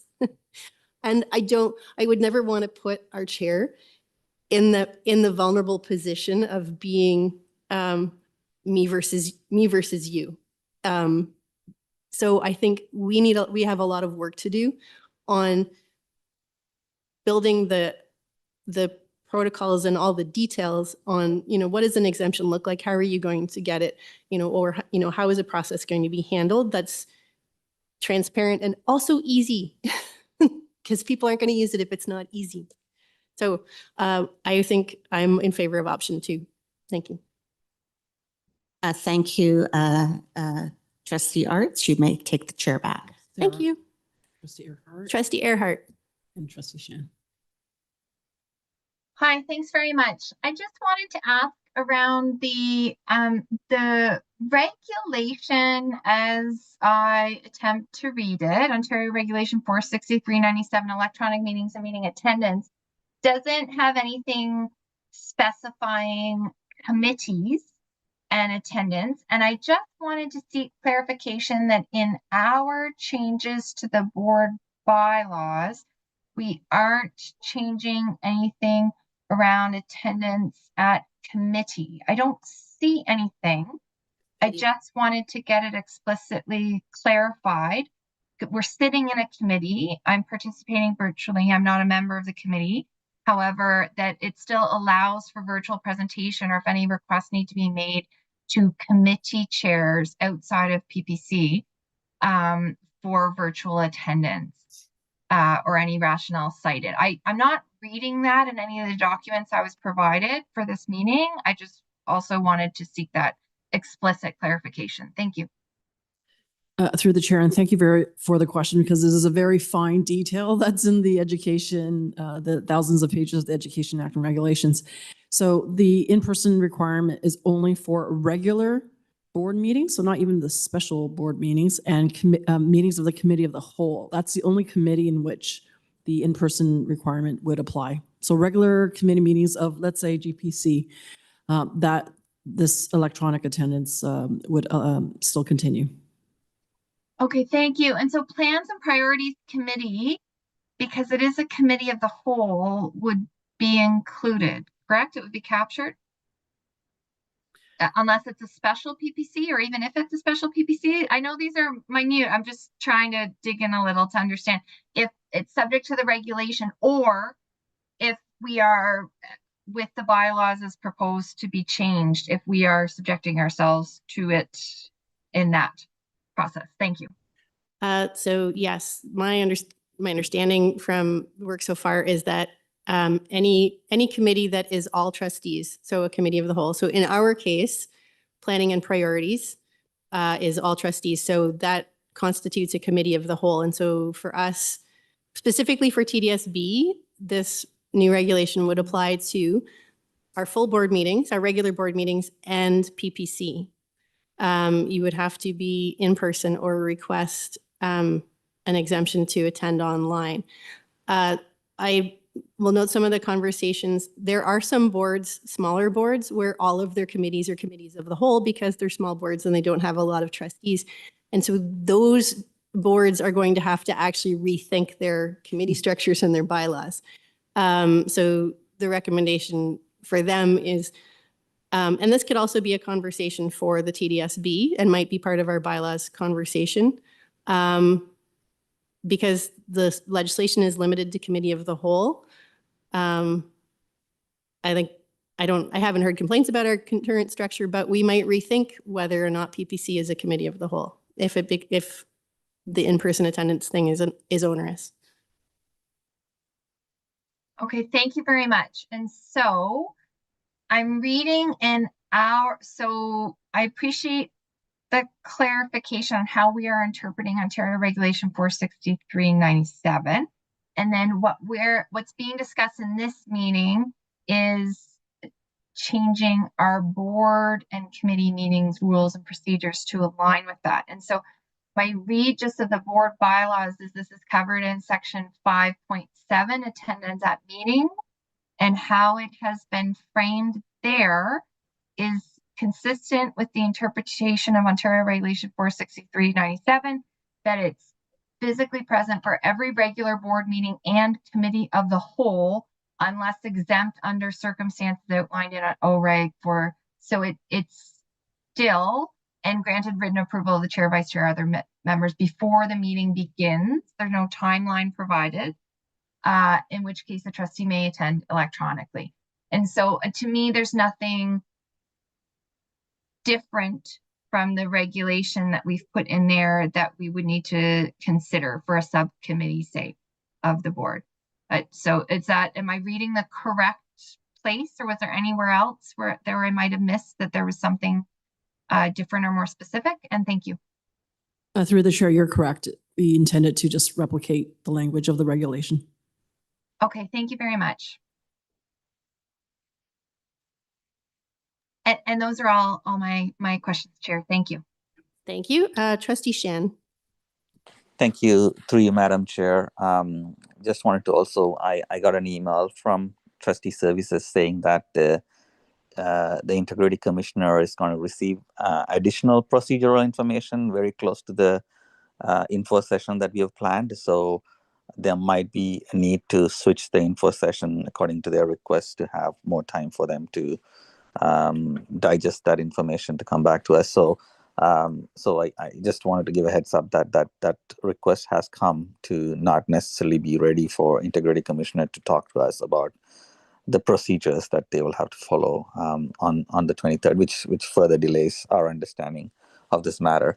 Trustee Arts, the chair, articulated very well the kind of support a chair would need, regardless of what background the chairs are from, in dealing with the kind of additional responsibilities that are being placed through these legislations. And I think, somebody who is choosing to be chair can choose to do so, understanding all of these responsibilities, but at the same time, in order for something to be effective, the necessary support, training, and procedural clarity needs to be there. So our bylaws will have to significantly shift to have clarity to the extent possible, because I think there still remains a lot of gray areas in this. So I do think we need to have a lot more robust conversation, maybe a bit more resourced conversation with some expertise coming to help us on this. And that's why I think the option 2 makes more sense. And I also think that we need to explore how our board our board of trustees, maybe a delegated group that takes a deeper look into these things and comes back with more clarity. Our provincial body is still asking questions. Provincial body, in the sense, our board association, OPSPA, is still asking for clarification on a number of things that many of the boards are struggling with this changes. I know there is a period outlined till September for some of the, I guess I don't know if it's for the complete compliance, or is it for punitive measures to take into effect in September. So we got to figure that out. Simple questions about, what is a reasonable exemption is very complicated if you don't have clarity. And the final thing I'll say is that, there were questions from trustees about when does the public meeting start, at 4:30 or at 7 o'clock? Because we start as a public meeting and go into private, and then we come back to public. So in a regular meeting, would private be expected to be full attendance as well? Because we do start as a public meeting, and so there's lots of those things which then becomes really difficult for people who work as well. So anyways, I do think that we need a lot more work to be doing on this one, and it's going to be a very busy year for this committee. So I'm looking forward to additional support, and a busy year for the chair as well, figuring this out. So I'm looking for ways to make sure that this goes smoothly. Thank you. Thank you, Chair Shen. I have no. No further questions in the room or online. Yeah, I need a mover and a seconder. And the option 1, 2, 3, 4B. I'm moving. Sorry? I'll move 1, 2, 3, and 4B. Okay, so I need a seconder for Trustee West. Trustee Pay. Thank you, Trustee Pay. So we have on the floor A, B, and C, and then D, option 2.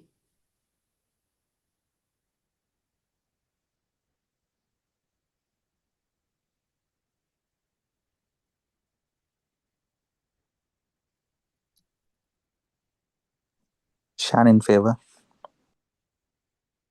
Pay in favor. Ziada in favor. Trustee Gills in favor.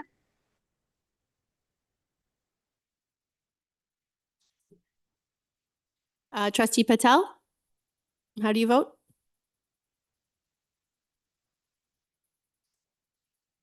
Oh, Trustee Sishkandaraja?